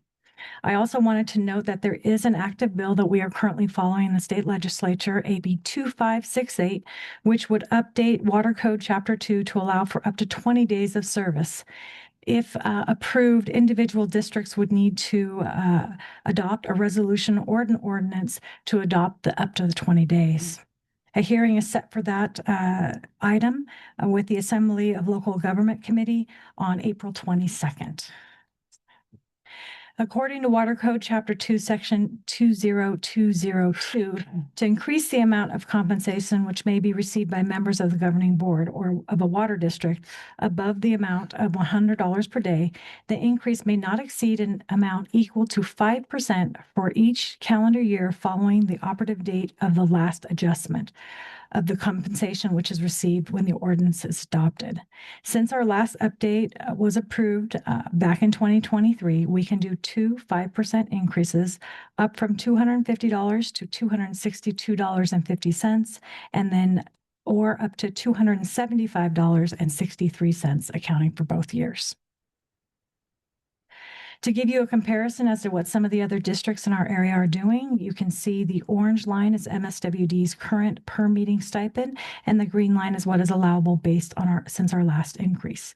Running down the list of agencies, the Beaumont-Cherry Valley Water District is at $296.40 per day. East Valley Water District is at $255.50 per day. Valley Sanitation District down in Indio is $300 a day. West Valley Water District is $227.52. Desert Water Agency across the freeway is $436.68. Coachella Valley Water District is $223. Eastern Municipal Water District is $275. High Desert Water District is $175. Cucamonga Valley District is $300. Joshua Basin is at $200, and Yucaipa Water District is at $278.59. These agencies were chosen before because we've used them for our class and compensation with staff, and so we use the same list moving forward. Last time we did this, there was also some interest in seeing what the city of DHS pays its elected officials. They receive a base salary plus an auto and phone allowance. For the mayor, this totals $2,571, and for council members, this totals $2,304.01. This was just adjusted in January of 2026. And again, today's item is just to give you some information and ask for some direction. If you'd like to bring this back as part of our agenda making process, we can bring it back to both at our May and June meetings. Thank you. Thank you. Any questions or comments from the board, Director Martin? No, No, I have no additional comments. Okay. Director Marhoffen? If I remember correctly, we went from $100 to the 250. We could have gone to 307, if I remember correctly. I believe that's correct. Yeah. So we went under, and now we're still, even at 275, we're still under what we could have had. That's all I said. Thank you. All right. Vice President? Okay, so I do think we kind of need a consensus from the board, though, as to whether we want to bring forward discussing raising our rates like we had in the past, or whether we want to skip it and leave it alone.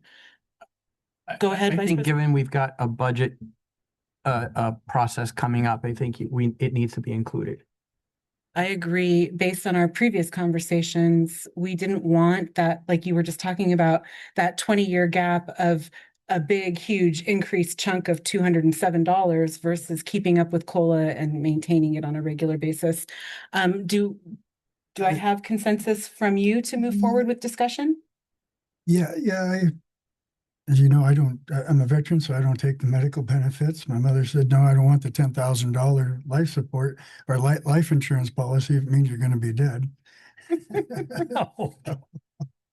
I think she wants me to give her the money while I'm alive. I don't know how that's So going to you're work out. good with having the conversation? Yes. All right. I'm all right with it. Yes, yes, Yes. yes.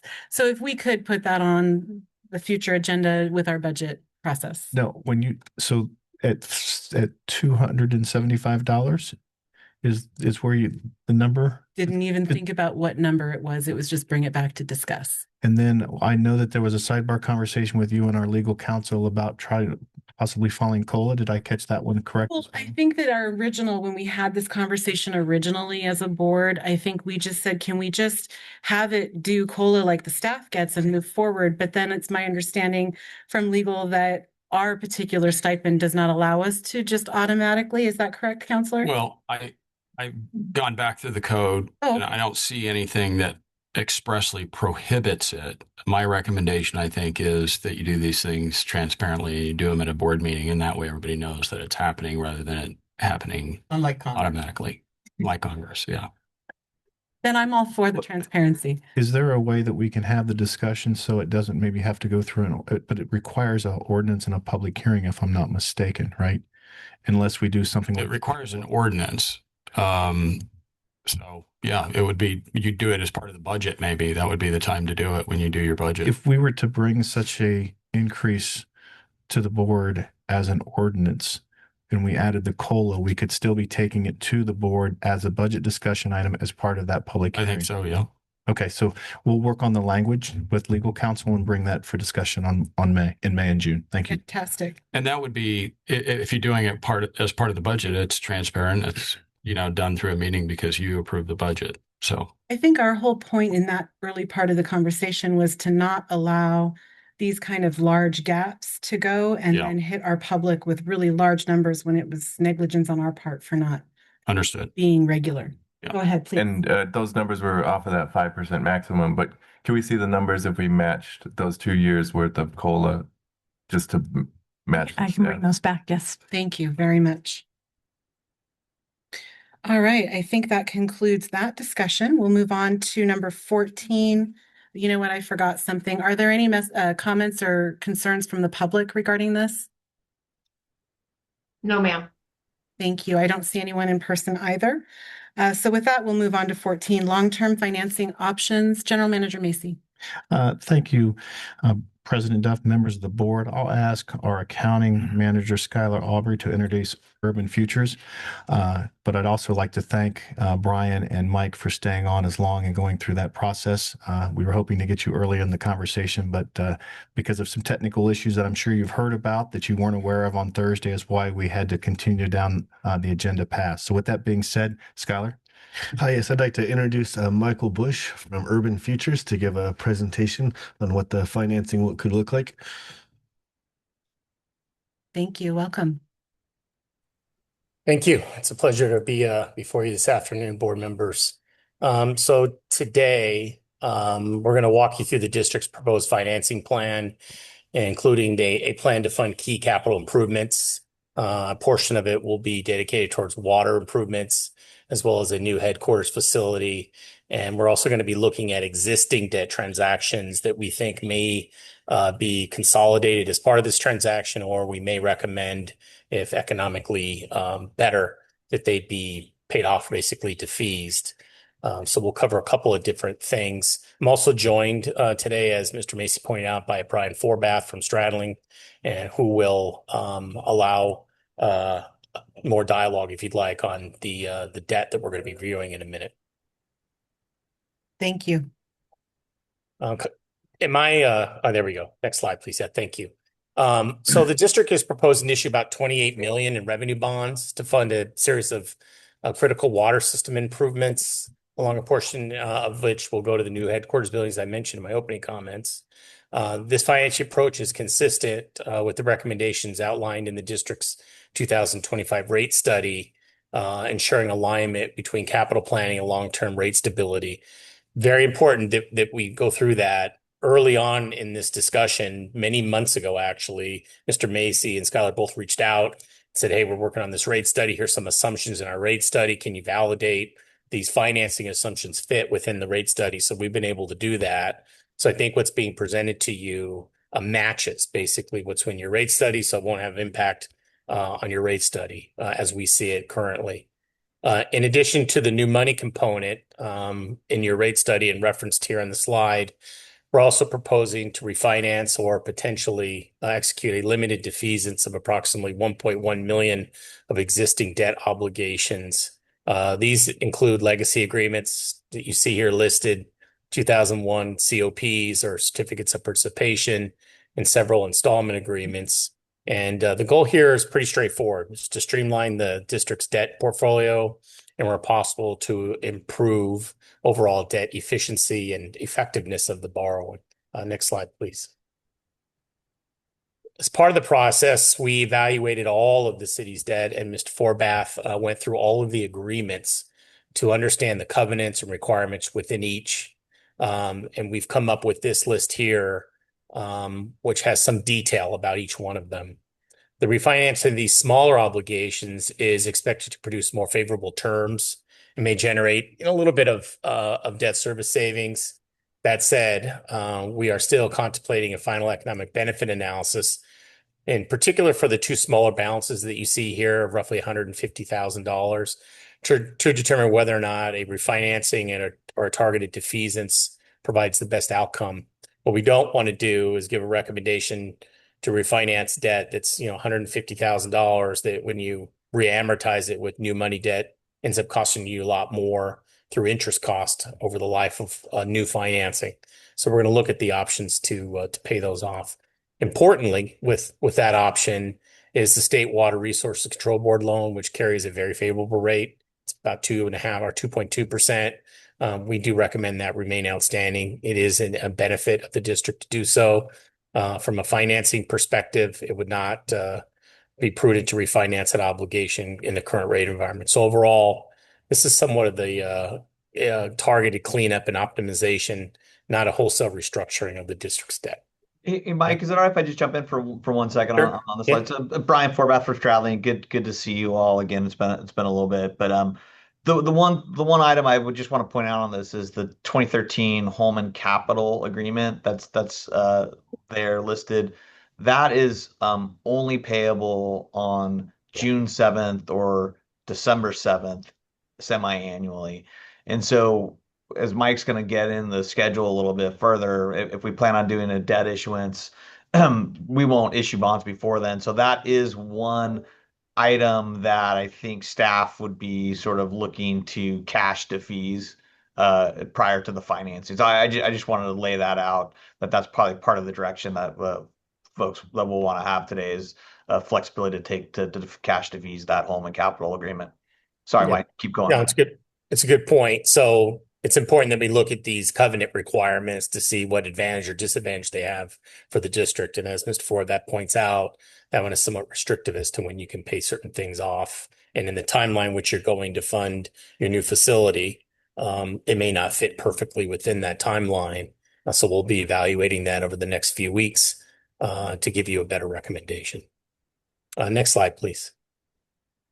I'm going to talk just real briefly about marketing conditions. You can see the different lines, the blue, green, and the treasury lines, the red and the blue. This provides a snapshot of recent activity in the U.S. markets, bond markets, and treasury markets. As you'll note, a lot of up and down, a lot of volatility. We've seen some upward pressure based on geopolitical issues with Iran and other things going on in the not only the 10 but in the 30-year range. But we have recently seen some stabilization. You'll start to see some of the rates coming back down. I think the market is anticipating some conclusion to things in the Middle East, which will calm the markets down. There's also a Fed meeting later this month, and then we have a new Fed chair coming in May that they expect will have a calming, I think, of where the markets have been. So for context, here on this slide specifically, the 30-year AAA municipal yields are currently in the low 4% range, while comparable treasury yields are slightly higher, reflecting to your benefit the typical tax-exempt advantage for municipal markets. So the district, when it borrows money, does so on a tax-exempt basis, doesn't have to rely on a treasury index or a spread. And so it's much favorable to borrow from the bond market than it would be from other types of structures for what you're trying to propose and conclude with your financing. I think the key takeaway is that while rates are higher than historic lows, they remain within a range that's still financeable and consistent, again, with the assumptions built into your rate study. Each time we have a conversation with your staff, we update them on the market. We're monitoring where we think some thresholds are based on what was in your rate study. We feel pretty confident that we are still within those confines of your rate study. Next slide, please. And as Mr. Forbath pointed out, this is a financing schedule, obviously subject to change. We've made some adjustments to this since we've started, most specifically, as Mr. Macy pointed out, when the bids are due. So that's a big trigger point for us to know how much you're needing to borrow. As the municipal advisor in the transaction, we have fiduciary responsibility to the district, to the board and its customers to ensure that we don't borrow more than we need. We certainly don't structure transactions that aren't efficient and effective to meet these objectives. That will be established as we continue to go through this process, but one of the big dates on here, again, is the 30th. From that point, the following month, Mr. Forbath's team will develop the financing documents, and our plan is to go to the rating agencies on June 8th, come back to the board on the 15th, and then to close the transaction early in July, and then you'll have your money to construct your building and finance your water improvements. And with that, I'm happy to answer any questions, as I believe Mr. Forbath is as well. Before we go to question and answer, obviously, Skylar and I've been meeting with Brian and Mike several times over the last 6 months. And I know we have faith in what he's telling me, and obviously he's very intelligent about what he's talking about. But could you guys both give sort of a quick bio for the board's perspective so they have a better understanding what your roles are and how long you've been in the business? And basically, Mike, how long you've been working in Desert Hot Springs? I know you've had a strong relationship, and Brian, your relationship with JP's firm as well as ourselves. Sure, I'll go first if you don't mind, Brian. So I'm Michael Bush. I'm the Chief Strategy Officer of Urban Futures. I've been with the firm for about 19 years. Ironically, that's about as long as I've worked with the city of Desert Hot Springs in different capacities. It's been a little bit less in the last probably few years than many of the prior city manager tenures there. I've had some interactions with the district a little bit over those years while trying to bring projects and things to fruition in the valley.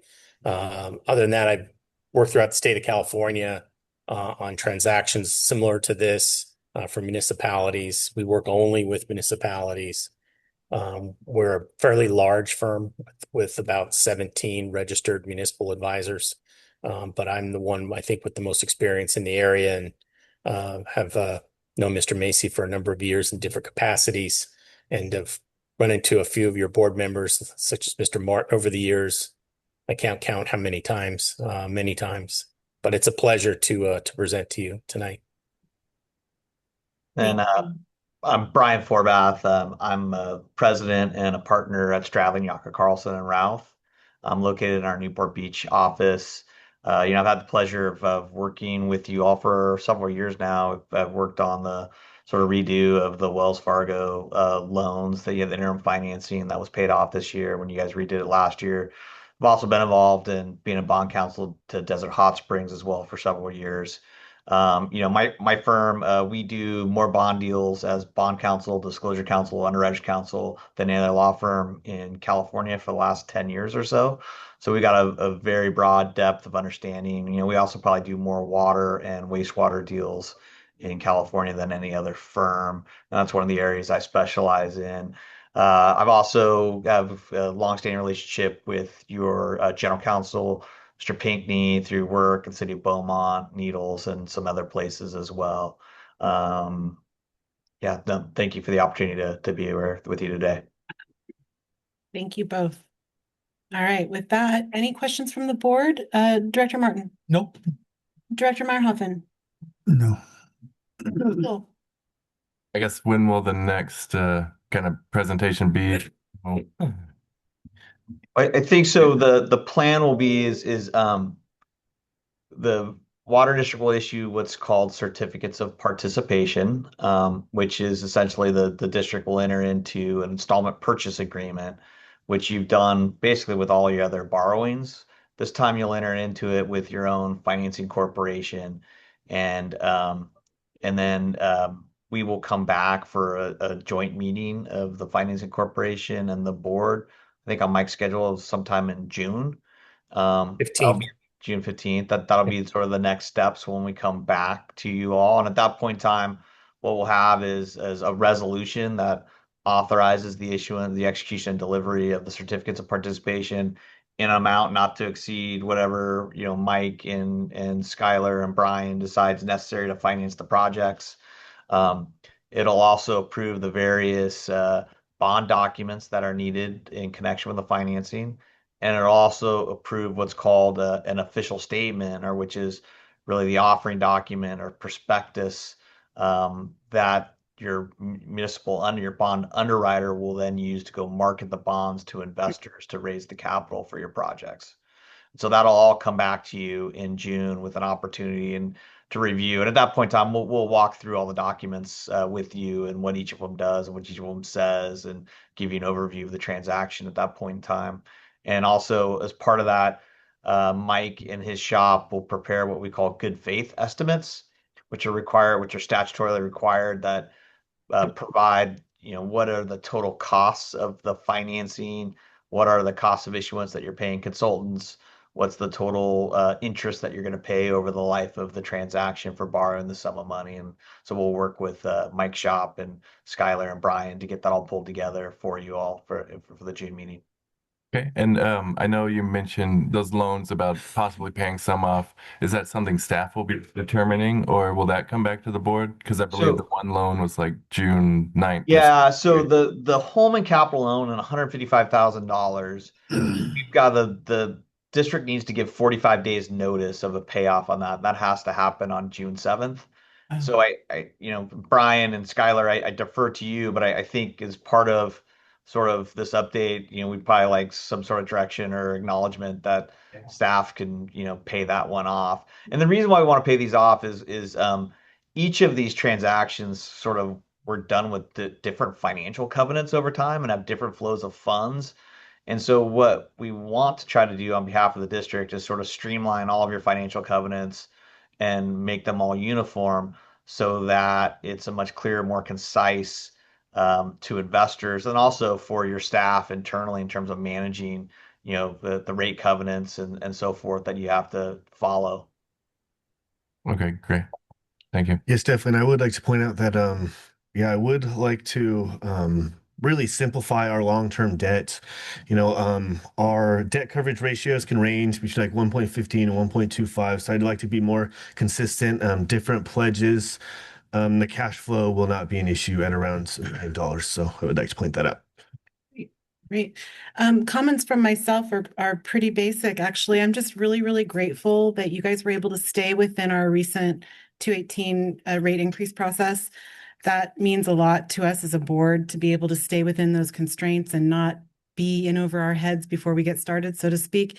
And I think that the importance of getting this bond so that future customers pay their fair share as well as our current customers is very important. So I just wanted to thank you for the hard work, and we look forward to seeing where this takes us. Is there anything else from staff? No, I think the only thing that I know that Brian and Michael were talking about coming back in June to actually pass legislation. I'm probably going to ask them to come back in May once we get the building cost. And then if there's any changes from that perspective or any questions the board may have is, okay, now that we know what we're inside our limit, if you will, how does that then play out as we go forth? Do we take out more money? Do we need less money? And then what would that look like from a funding perspective? So they will be back in May if they're available, because I think that's important to walk through the process, because in reality, as you see, we're moving relatively quickly and we're making decisions that are going to stick with the district for decades. So I want to make sure that they have, plenty of opportunity to ask the questions to the experts. As do we. Thank you. Yes, Vice Do President. you want consensus about paying off that home and loan? Yes, I did have 1 second, but yeah. Yes. I think it's a smart thing to do. Consensus is from me. Yes. Yes, Pam. Yes, pay it off. Okay, you have it. Fantastic. Appreciate it, board. Thank you so much. All right. Mike, Brian, thank you so much.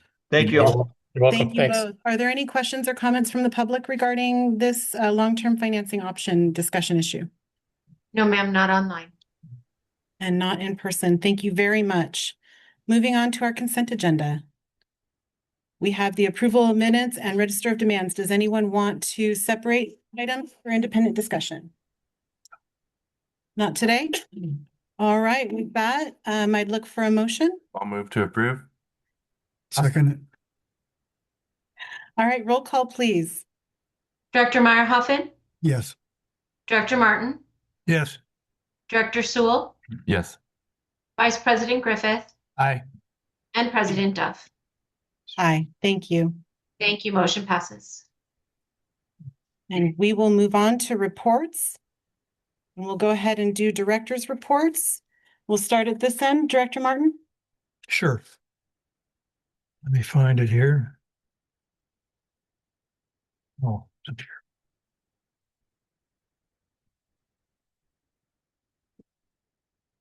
Almost like you shuffling through all that. Uh-huh. Yeah, I know. On March 1st, I attended the Women's Club Fashion Show, the host of which was Patrick Evans. And I'm really pleased to attend events like that where they have a scholarship for Desert Hot Springs High School for seniors. That's very rewarding and an appropriate expenditure of our time. So on March 4th, California Special District Association mandatory training per SB 827 on financial issues, including fraud policies, asset misappropriation, corruption, statement frauds, and the budget process. Very informative. On March 5th, Desert Valley Builders Association meeting at Rancho Mirage City Hall was attended by Assembly Member Greg Wallace's representative, Felipe Ortiz. Ken Calvert's representative, Glenn Miller, Congressman Raul Ruiz, representative Eric Bersalo, and Desert Water Agency Victoria Lord attended. March 9th, Desert Valley Builders Association Board of Directors. March 14th, another enjoyable afternoon, was attending the Little League opening day. Sat next to our city councilwoman, Jan Pye, over there. That's always fun to attend. On March 18th, Desert Valley Builders Association Public Officials Luncheon. March 19th, Desert Valley Builders Association Network Night. March 23rd, the Cabot's Museum Foundation Board Meeting. A lot of budget issues came up and were resolved. On March 27th, Senior Inspiration Awards. And no, I didn't receive anything. Just to let you know. You're not an inspiration. Why would you? I'm a senior, that's why. Senior Inspiration Awards was a very rewarding event to attend. That concludes my report. Thank you very much, Director Martin. Director Meyer-Hotman. Yes, first of all, I'd like to thank Director Swill for covering for me on the two Coachella Valley Water District meetings. I apologize I wasn't able to do it. I did go to Sacramento though for the financial training, and it's really nice to sit in this training and look for where the mistakes are that our staff is overlooking. And every now and then I come up with something, but we're right on target when it comes to the finances and how they're being handled. And with the training we got there that day, we're right on top of that. I'll have more for you next month as Sounds far as good. meetings. Sounds good. Thank you, Director.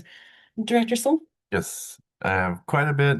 March 3rd, DHS City Council was a pretty packed house. They had a presentation by our police chief here in town.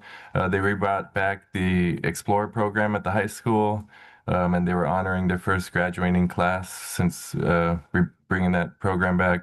Many in the department were also promoted and recognized.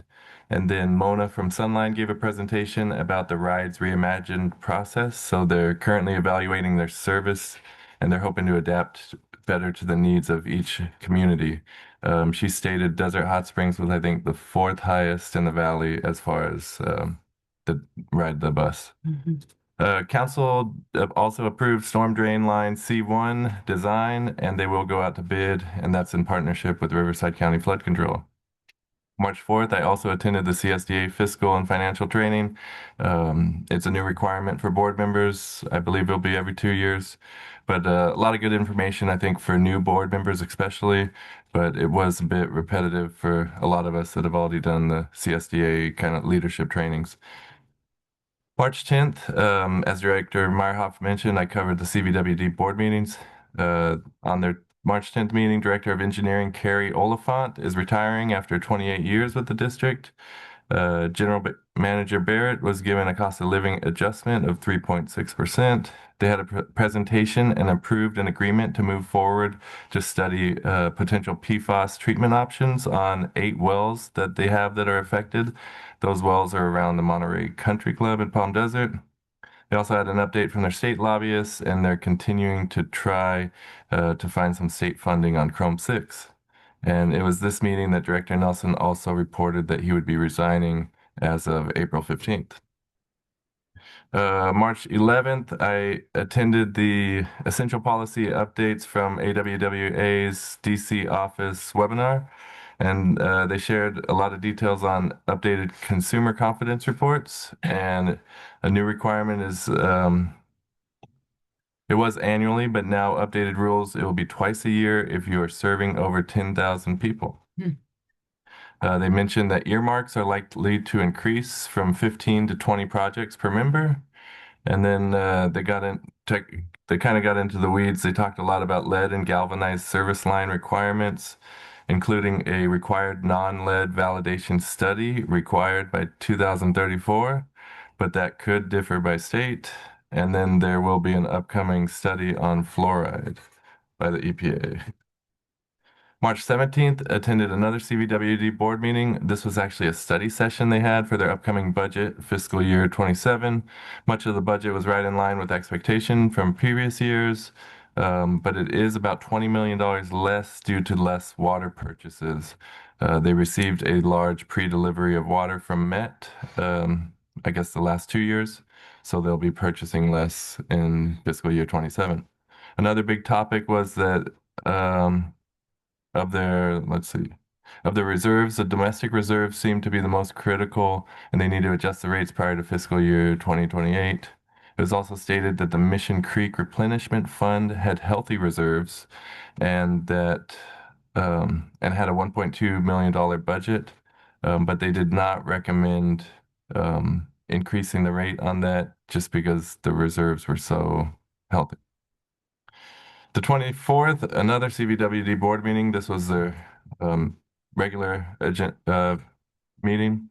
They only had a few action items on the agenda, but they did approve a $13 million project to upgrade a major lift station off of Cook Street. It's over 50 years old. They approved a cost of rate study and 218 notice for the West Whitewater, Mission Creek, and East Whitewater Replenishment Fund. This kind of goes back to that study session. The presenter did mention the cost of service for Mission Creek is rather high and above the rate revenue, but recommended keeping the rate flat due to the amount of reserves in the fund. Lastly, March 30th, I attended DHS City Council. This was rescheduled from the meeting on the 17th. It conflicted with St. Patrick's Day.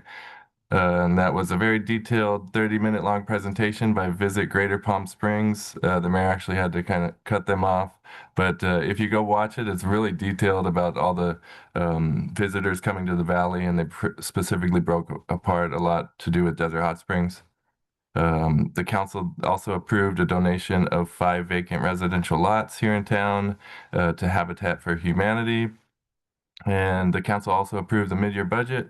TOT and development revenue was lower than expected, but they were still $700,000 over their expected revenues. Expenses were $782,000 above expected, so they were pretty much right in line with their budget. And that's all I have. Thank you very much, Vice President. It's March 3rd, I did attend a DWA board meeting, which was all consent calendar. That was a nice, quick meeting.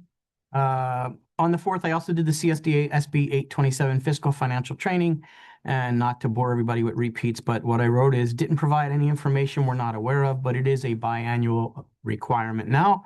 And that lines up with our ethics and harassment training, which is also for me due this year. On the 17th and 18th, I went up to Sacramento for the SDRMA Spring Education Day.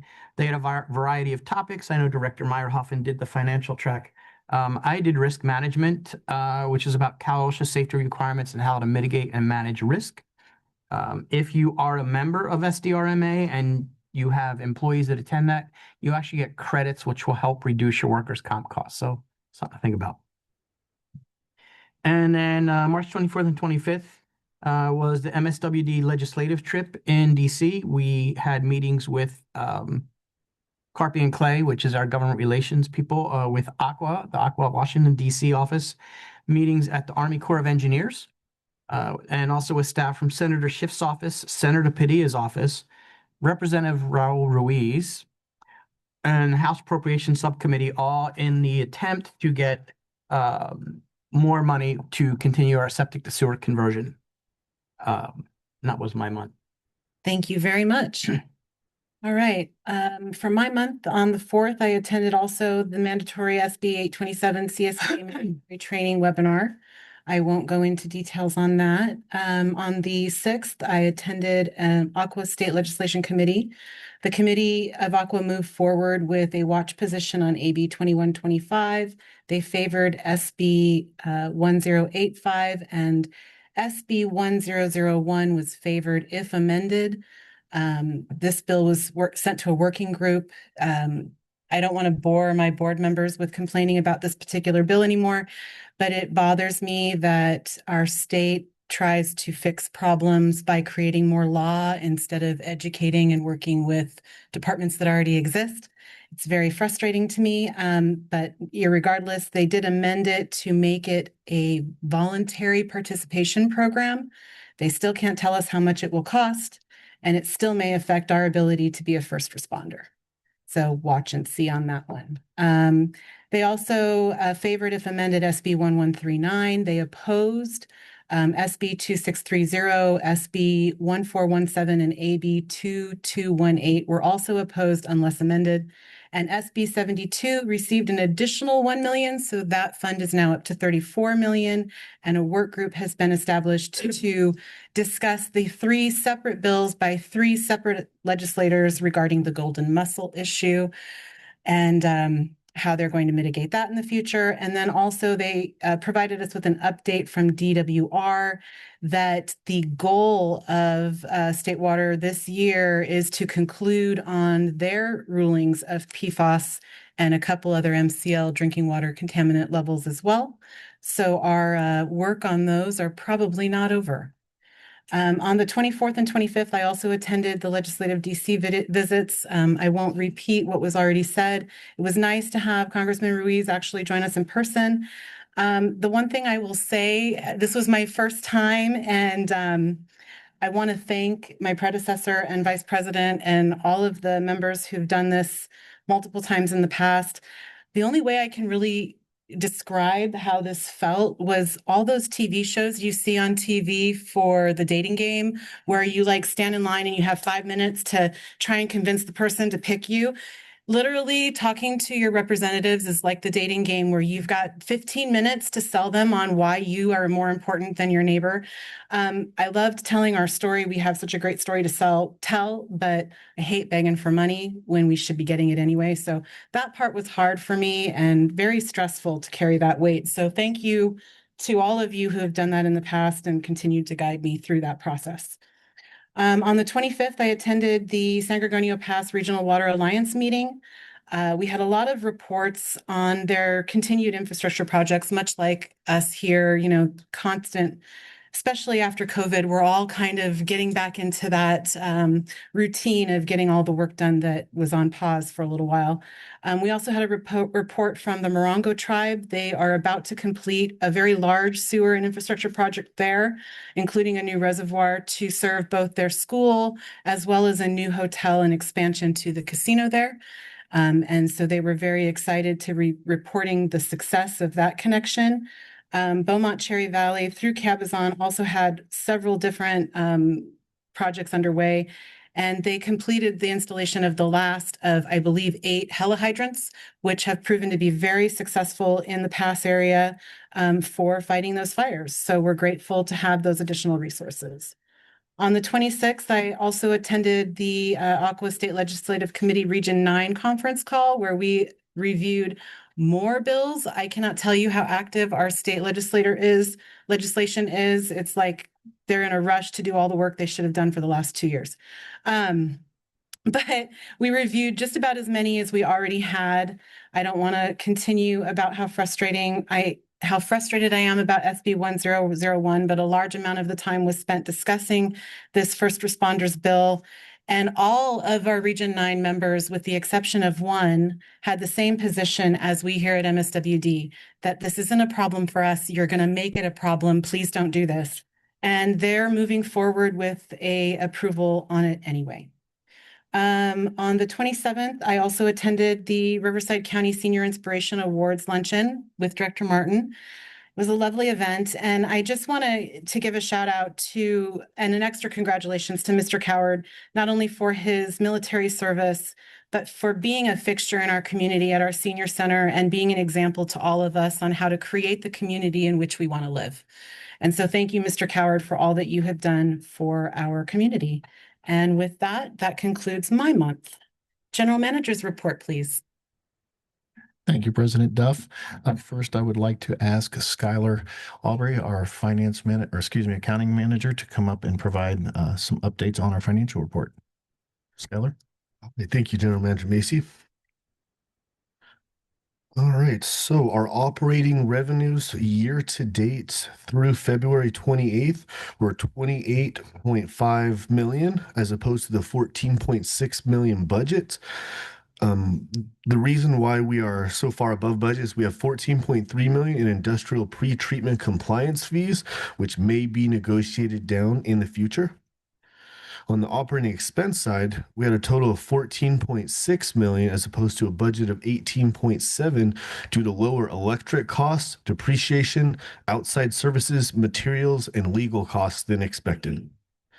And non-operating revenues, which consist of property taxes, grants, and investment income, totaled 4.6 million as opposed to a budget of 5.5 million due to less investment income than expected.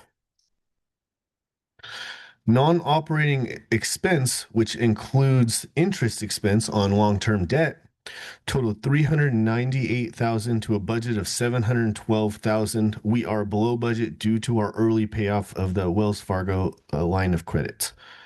That leads to a total change in net position of 18.1 million to a budget of 730K. All right, our debt service ratio is well above last year at 17.89 as opposed to 3.32, and that is because of our payoff of the $15 million Wells Fargo line of credit. Our investment returns are below last year at 3.02% year to date, as opposed to 4.41%, which caused the budget shortage in non-operating revenue, or the unfavorable variance, I should say. This results in total cash of approximately 72 million, in line with last year and 72 million, but we owe 15 million less in liabilities due to our loan payoff. So, which I would say is very favorable. So, and that is it for my presentation, and I'm available to answer any questions. Thank you very much, Skylar. Director Martin? Director Meyerhoffen? Just gotta keep up the good work. Thank you. Director Sewell? I think I asked this last month too. What does our operating revenue look like if we're not looking at those industrial pretreatment? Oh yeah, that puts us like almost right on budget, to be honest. So yeah, it's really we'd be still doing great even without those, because mostly those are sitting in receivables at the moment. We have not collected them per generally accepted accounting principles. We do have to call them revenue. They may be negotiated down by June 30th. If not at June 30th, what I would establish is an allowance for bad debt and write it down myself as an estimate anyway. So I would expect that number to decrease by our financial statement. So okay, thank you. Vice President? Oh. And I also have no questions today, which means you are doing a good job. Thank you very much. Thank you. And with that, we will move on to the next portion of your report. Yes, the Public Affairs Report, Assistant General Manager Mary Champion. Thank you, General Manager Macy, and good afternoon, President Duff and members of the board. Today, I have a short PowerPoint presentation that highlights some of the work of the Public Affairs Office in the past month. Additional information is in your packet. March and April were very busy months, including lobby day visits on our own, through different associations, including CSDA, California Groundwater Coalition, and on our own in both Sacramento and DC. We were also honored with multiple awards during the CWEA annual conference held in Sacramento. Honors included second place statewide in the CWEA Small Plant of the Year category for operations and maintenance at MSWD's new Nancy Wright Regional Water Reclamation Facility, third place statewide in the CWEA Outreach and Engagement Program of the Year category for our internship program with the Desert Hot Springs High School Real Academy. We also were awarded through our CWEA partners the Gizmos and Gadgets Award, which was presented to wastewater treatment plant operators Joseph McElroan and Mark Vermeer for a shield the two operators created to help prevent wind from blowing debris out of the grit chamber at the new Nancy Wright facility.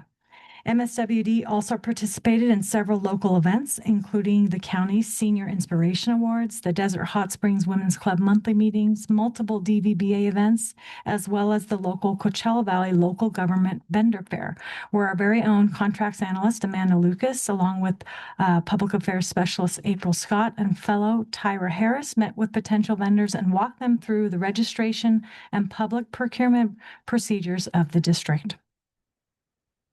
In addition to these events, staff was very busy reaching out to our educational partners, including attending the March 19th DHS High School Unity in the Community event, the March 24th Two Bunch Elementary Literacy Night, and then we also were at the March 25th Painted Hills Career Day, and the March 25th Cabot Yurtsa Elementary School. We also participated as a guest principal for the day.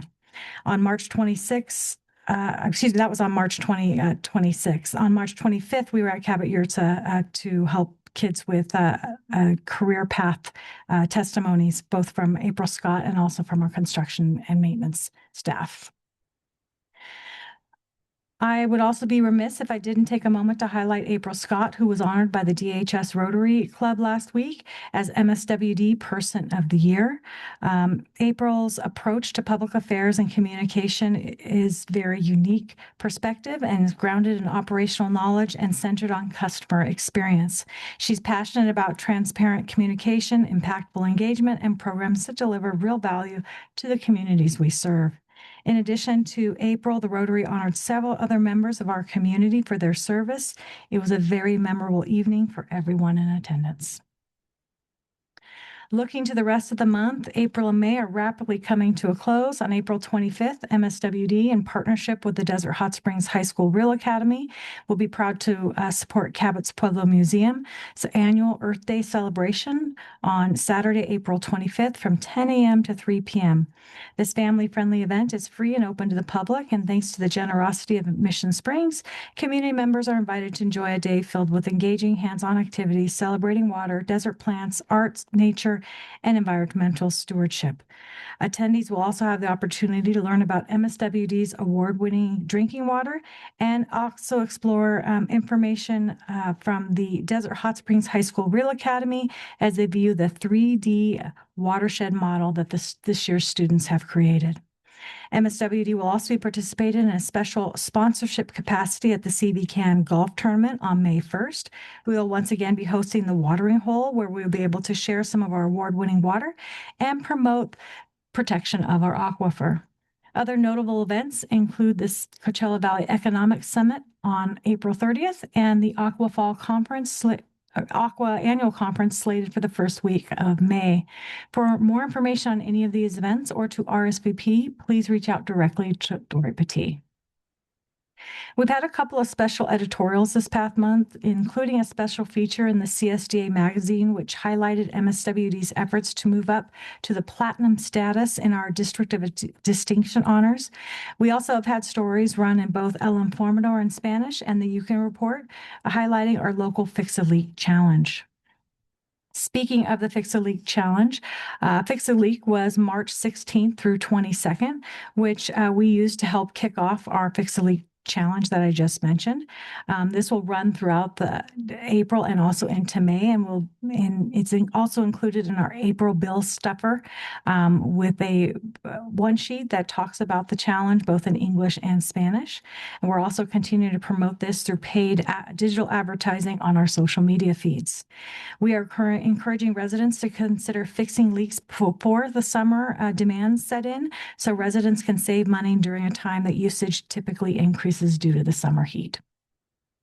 And as just mentioned, our April bill insert will focus on fixing leaks, while our March insert focused on our rates and our Help to Others program.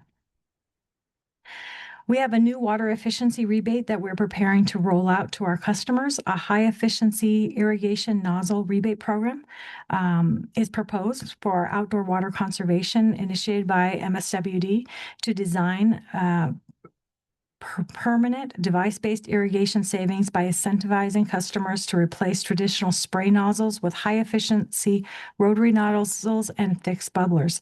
The program targets the district's largest discretionary water use category, outdoor irrigation. We'll be marketing the program to high water users and large irrigated landscapes, including residential customers, commercial properties, and homeowners associations. Both CVWD and DWA already offer similar nozzle/sprinkler rebates. Customers will choose from a list of already established water efficiency models, including high efficiency rotor and rotating spray nozzles and bubblers from Rainbird, Hunter, K-Rain, and Toro, all of which are commercially proven and widely used. This program puts us on par with the other districts, and we are utilizing grant funding to offset the program costs. We are finalizing the materials now and plan to roll this out as early as June to our customers. And lastly, I have one last item that I'm happy to share, and that is a social media video we ran in March celebrating Women's History Month.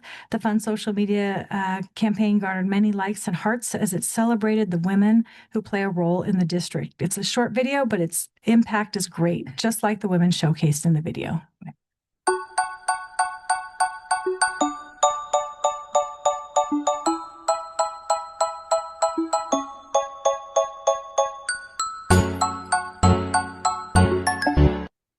And that concludes my report. Thank you. Repeat the birthday celebration from Cabot's with date and time. It will be Saturday, the 25th. Saturday. Yeah. And it will be from, let me double check the time. I don't want to give it to you wrong, from 10 a.m. to 3 p.m. Thank you. Welcome. Thank you very much. Go ahead.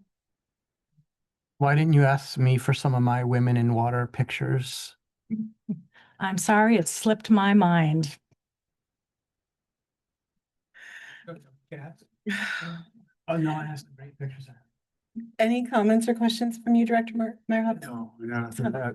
Oh, okay, moving right along on the general manager's report. Thank you, President Duff. The last two items are related to our affiliations list. There were some things that were omitted that we wanted to bring to the board's attention in hopes that we would get some things approved that have been approved in the past. First of all, the countywide oversight board meetings, compensation for Director Martin on two dates, May 21st and November 19th. This was mistakenly omitted by staff. The county board or countywide oversight board meeting is something that is a MSWD function, and it was not included in that. The other two, the board meets 4 times a year. 2 of them overlap with our study sessions. They are the third Thursday of the month, and sometimes they're covered, sometimes they're not by service days already here at Mission Springs. So from that perspective, just for clarity, we would like to add those 2 that do not overlap with days of service. Secondly, director travel and accommodations. Typically, when we go out of town, specifically Sacramento and Monterey, there are some meeting schedules, and with Aqua changing some of their scheduling and not having committee meetings in the afternoon, where some of us participate and some not, a lot of their stuff begins right at 8 o'clock. Getting up there early for some of the board members has been an issue. So what we would like to do is simply just include travel accommodations, going to the Aqua Spring Conference in Sacramento, the Fall Conference in Anaheim, and then CSDA CSDA in Napa. Isn't that that's CASA? Yeah, that's not correct. This year? It is. It's here locally. And then the Urban Water Institute Annual Conference in San Diego. So we would just like board concurrence that we would allow to pay for those things that we normally would do, and it just was omitted from this year's affiliation list, and I apologize for that oversight on our part. Yes, and thank you. Yes. Yeah. Excellent. That concludes our report. Fantastic. Director Martin, any questions regarding the general manager report or comments? The only thing sometimes there is an additional. Martin, your mic, please. Sorry. The only thing I'd like to add to that is that the scheduled meetings for the Riverside Countywide Oversight Board, and my chairman role in there, may have additional meetings outside of the 2 that were mentioned, and I would like to make sure that those are covered as well, as long as they're official meetings. I think just letting us know when they come up, when you know, and we'll make sure to take care of that. Okay, Director Meyerhoffen. Yes. Is there anything you would like to ask or add regarding the general manager's report? Okay, and Director Sewell, Thank you. anything further from you? No, I think next month I'll have a slide for you. He's a very good photographer at those moments where you wish he didn't have a camera. I just had a couple things myself regarding the general manager's report. One, I wanted to thank you for letting us know that Senate did pass that WIPES Act, which will force by the federal government now all of the companies that create those flushable wipes to actually make sure that they meet the sanitary sewer qualifications for flushable. And if they do not meet those strict qualifications, that it says do not flush. Too many of them, as we've learned, say they're flushable when they are absolutely not. So thank you for updating on that. I just wanted to make sure the public saw that. Also, I wanted to thank Margot Rubinow for her wonderful comments regarding our customer service. And, you know, navigating, especially when you're new in town, navigating through setting up new service or problems that you may encounter, give us a call, give us a chance. And like Margot found out, we are there to help. So thank you very much for your kind comments. I also wanted to ask a question regarding the service line replacement leak for the fire hydrant expenses on page 177 of the budget line. It was talking about it being increased quite a bit to $20,000 above budget for the fire hydrant. And I know that we've had some theft, and I know that the theft numbers have increased. I just want to make sure we all know the same information. Are you able to tell us how many have been stolen since January and what the average was before that? Yes, I'll ask our Director of Operations, Danny Friend, to come up to provide a summary of the fire hydrant theft issue that we have been, Thank you. we've been a part of in 2026. Thank you, General Manager Macy. Good afternoon, President Duff, members of the board. I actually thought I was going to have a month off from speaking, so thank you. So last year, calendar year 25, we had a total of 4 fire hydrants stolen. When I first started talking about fire hydrant theft, it increased January 10th. We started with 7. We had a little lull in that, and then we had another few taken, and then we had a big rash a couple weeks ago. Right now, currently, year to date is 21 fire hydrants. So if I remind what I've spoken about, remind the board what I spoke about a few months ago, roughly a fire hydrant, even today, when they make them out of ductile iron, which is a lot less than the rising cost of the brass that they used to come in, the bronze, is still about $3,000. Just for the $3,200 actually for the hydrant, less the nuts and bolts. That's if they take it cleanly. Some of the ones that we've had, a little different MO. We've had several that have been ripped off with a chain, several that have been turned off with a valve key in the street with the bolts removed. Some of these not in areas that are discreet, so it's surprising to see some of that. Some of the ones that have actually had the hydrants ripped off, what we call a bury. It's the portion of the pipe that goes from the portion of the hydrant that goes from the main line up to the bottom of the hydrant. That's what they call the bury. And when they break that, some of those costs have risen to about $9,000 just to replace it with the materials and labor. So we've had just a bunch of different things. As I mentioned before, we did have a lot of support from the county sheriff's office. They've actually taken reports. I did report that the city, we call the city, they file a police number, but they don't report. But I'm happy to say that on the 23rd of March, we had, over the weekend, we had 6 stolen, and each fire hydrant is reported individually. DHSPD reached out to staff. We met with a detective and several other members of the police force, and they're looking at local cameras from a bunch of different cameras that are going to hopefully help us identify anything that we can. We're also entertaining bringing back a subscription for GPS units that we have stopped, because in 2024 it was even less than the amounts that we had in 25. So we're looking at that. So staff is working on this. We're happy to see the city partner with us and get us more attention on that. But unfortunately, that number is 21 today. Thank you for that update. Go ahead. I'm sorry. Go ahead. Any indication of who would be buying stolen fire hydrants? If I no, if I knew, honestly, it would be a different story. I can tell you this, that I don't believe that they're being recycled. The police department in the past and in current discussions, they're watching recycled facilities closely. Yeah, okay. Complete speculation, but it was mentioned during the discussion with the sheriffs and the police department that they're likely going south of the border. Okay. Thank you again. Any other comments or questions from the board of Danny regarding this particular fire hydrant issue? Thank you for updating us. Keep us posted. And I had one other question about a sanitary overflow, but I will take that offline. I believe that's one we've discussed previously, and I don't want to rehash that publicly. All right. Well, thank you very much for going over the general manager's report with us. Let me flip back to my schedule here. As you're flipping back, I just want to remind the board that after we're complete with the last item, we still have one more. One more meeting. Yes, yes. Okay, so with that, we have comments at this point from the directors regarding requests for future agenda items or general comments. Director Meyerhoffen? No. Director Sloan? Oh, Vice you President? wait. Nothing. Okay. I do. Oh, you do? Go. Yeah, another thing, I almost forgot. I've noticed that some of our smaller districts that we work with here locally, and they don't have the finances to go and get training. Mm. So I was wondering if we couldn't every now and then somehow, maybe some money that's not being used from the cell tellers for what we use it for could go to sponsoring somebody to go to one of the meetings if they could. It was just an idea how we could support the smaller water district, get the training that they need. And I'd like to see all the bigger water districts do that for the smaller ones.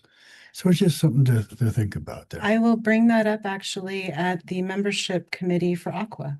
I Okay. think Aqua is the perfect person to be able to give out scholarships to smaller districts and maybe have a recommendation line where you can recommend people. All right, great. Thank you for that. Anything further? I don't know where I left off. Okay. Weaver knows. Okay. With that, I'll adjourn this meeting of the regular board meeting of April 20th. We will be re-adjourning another meeting shortly.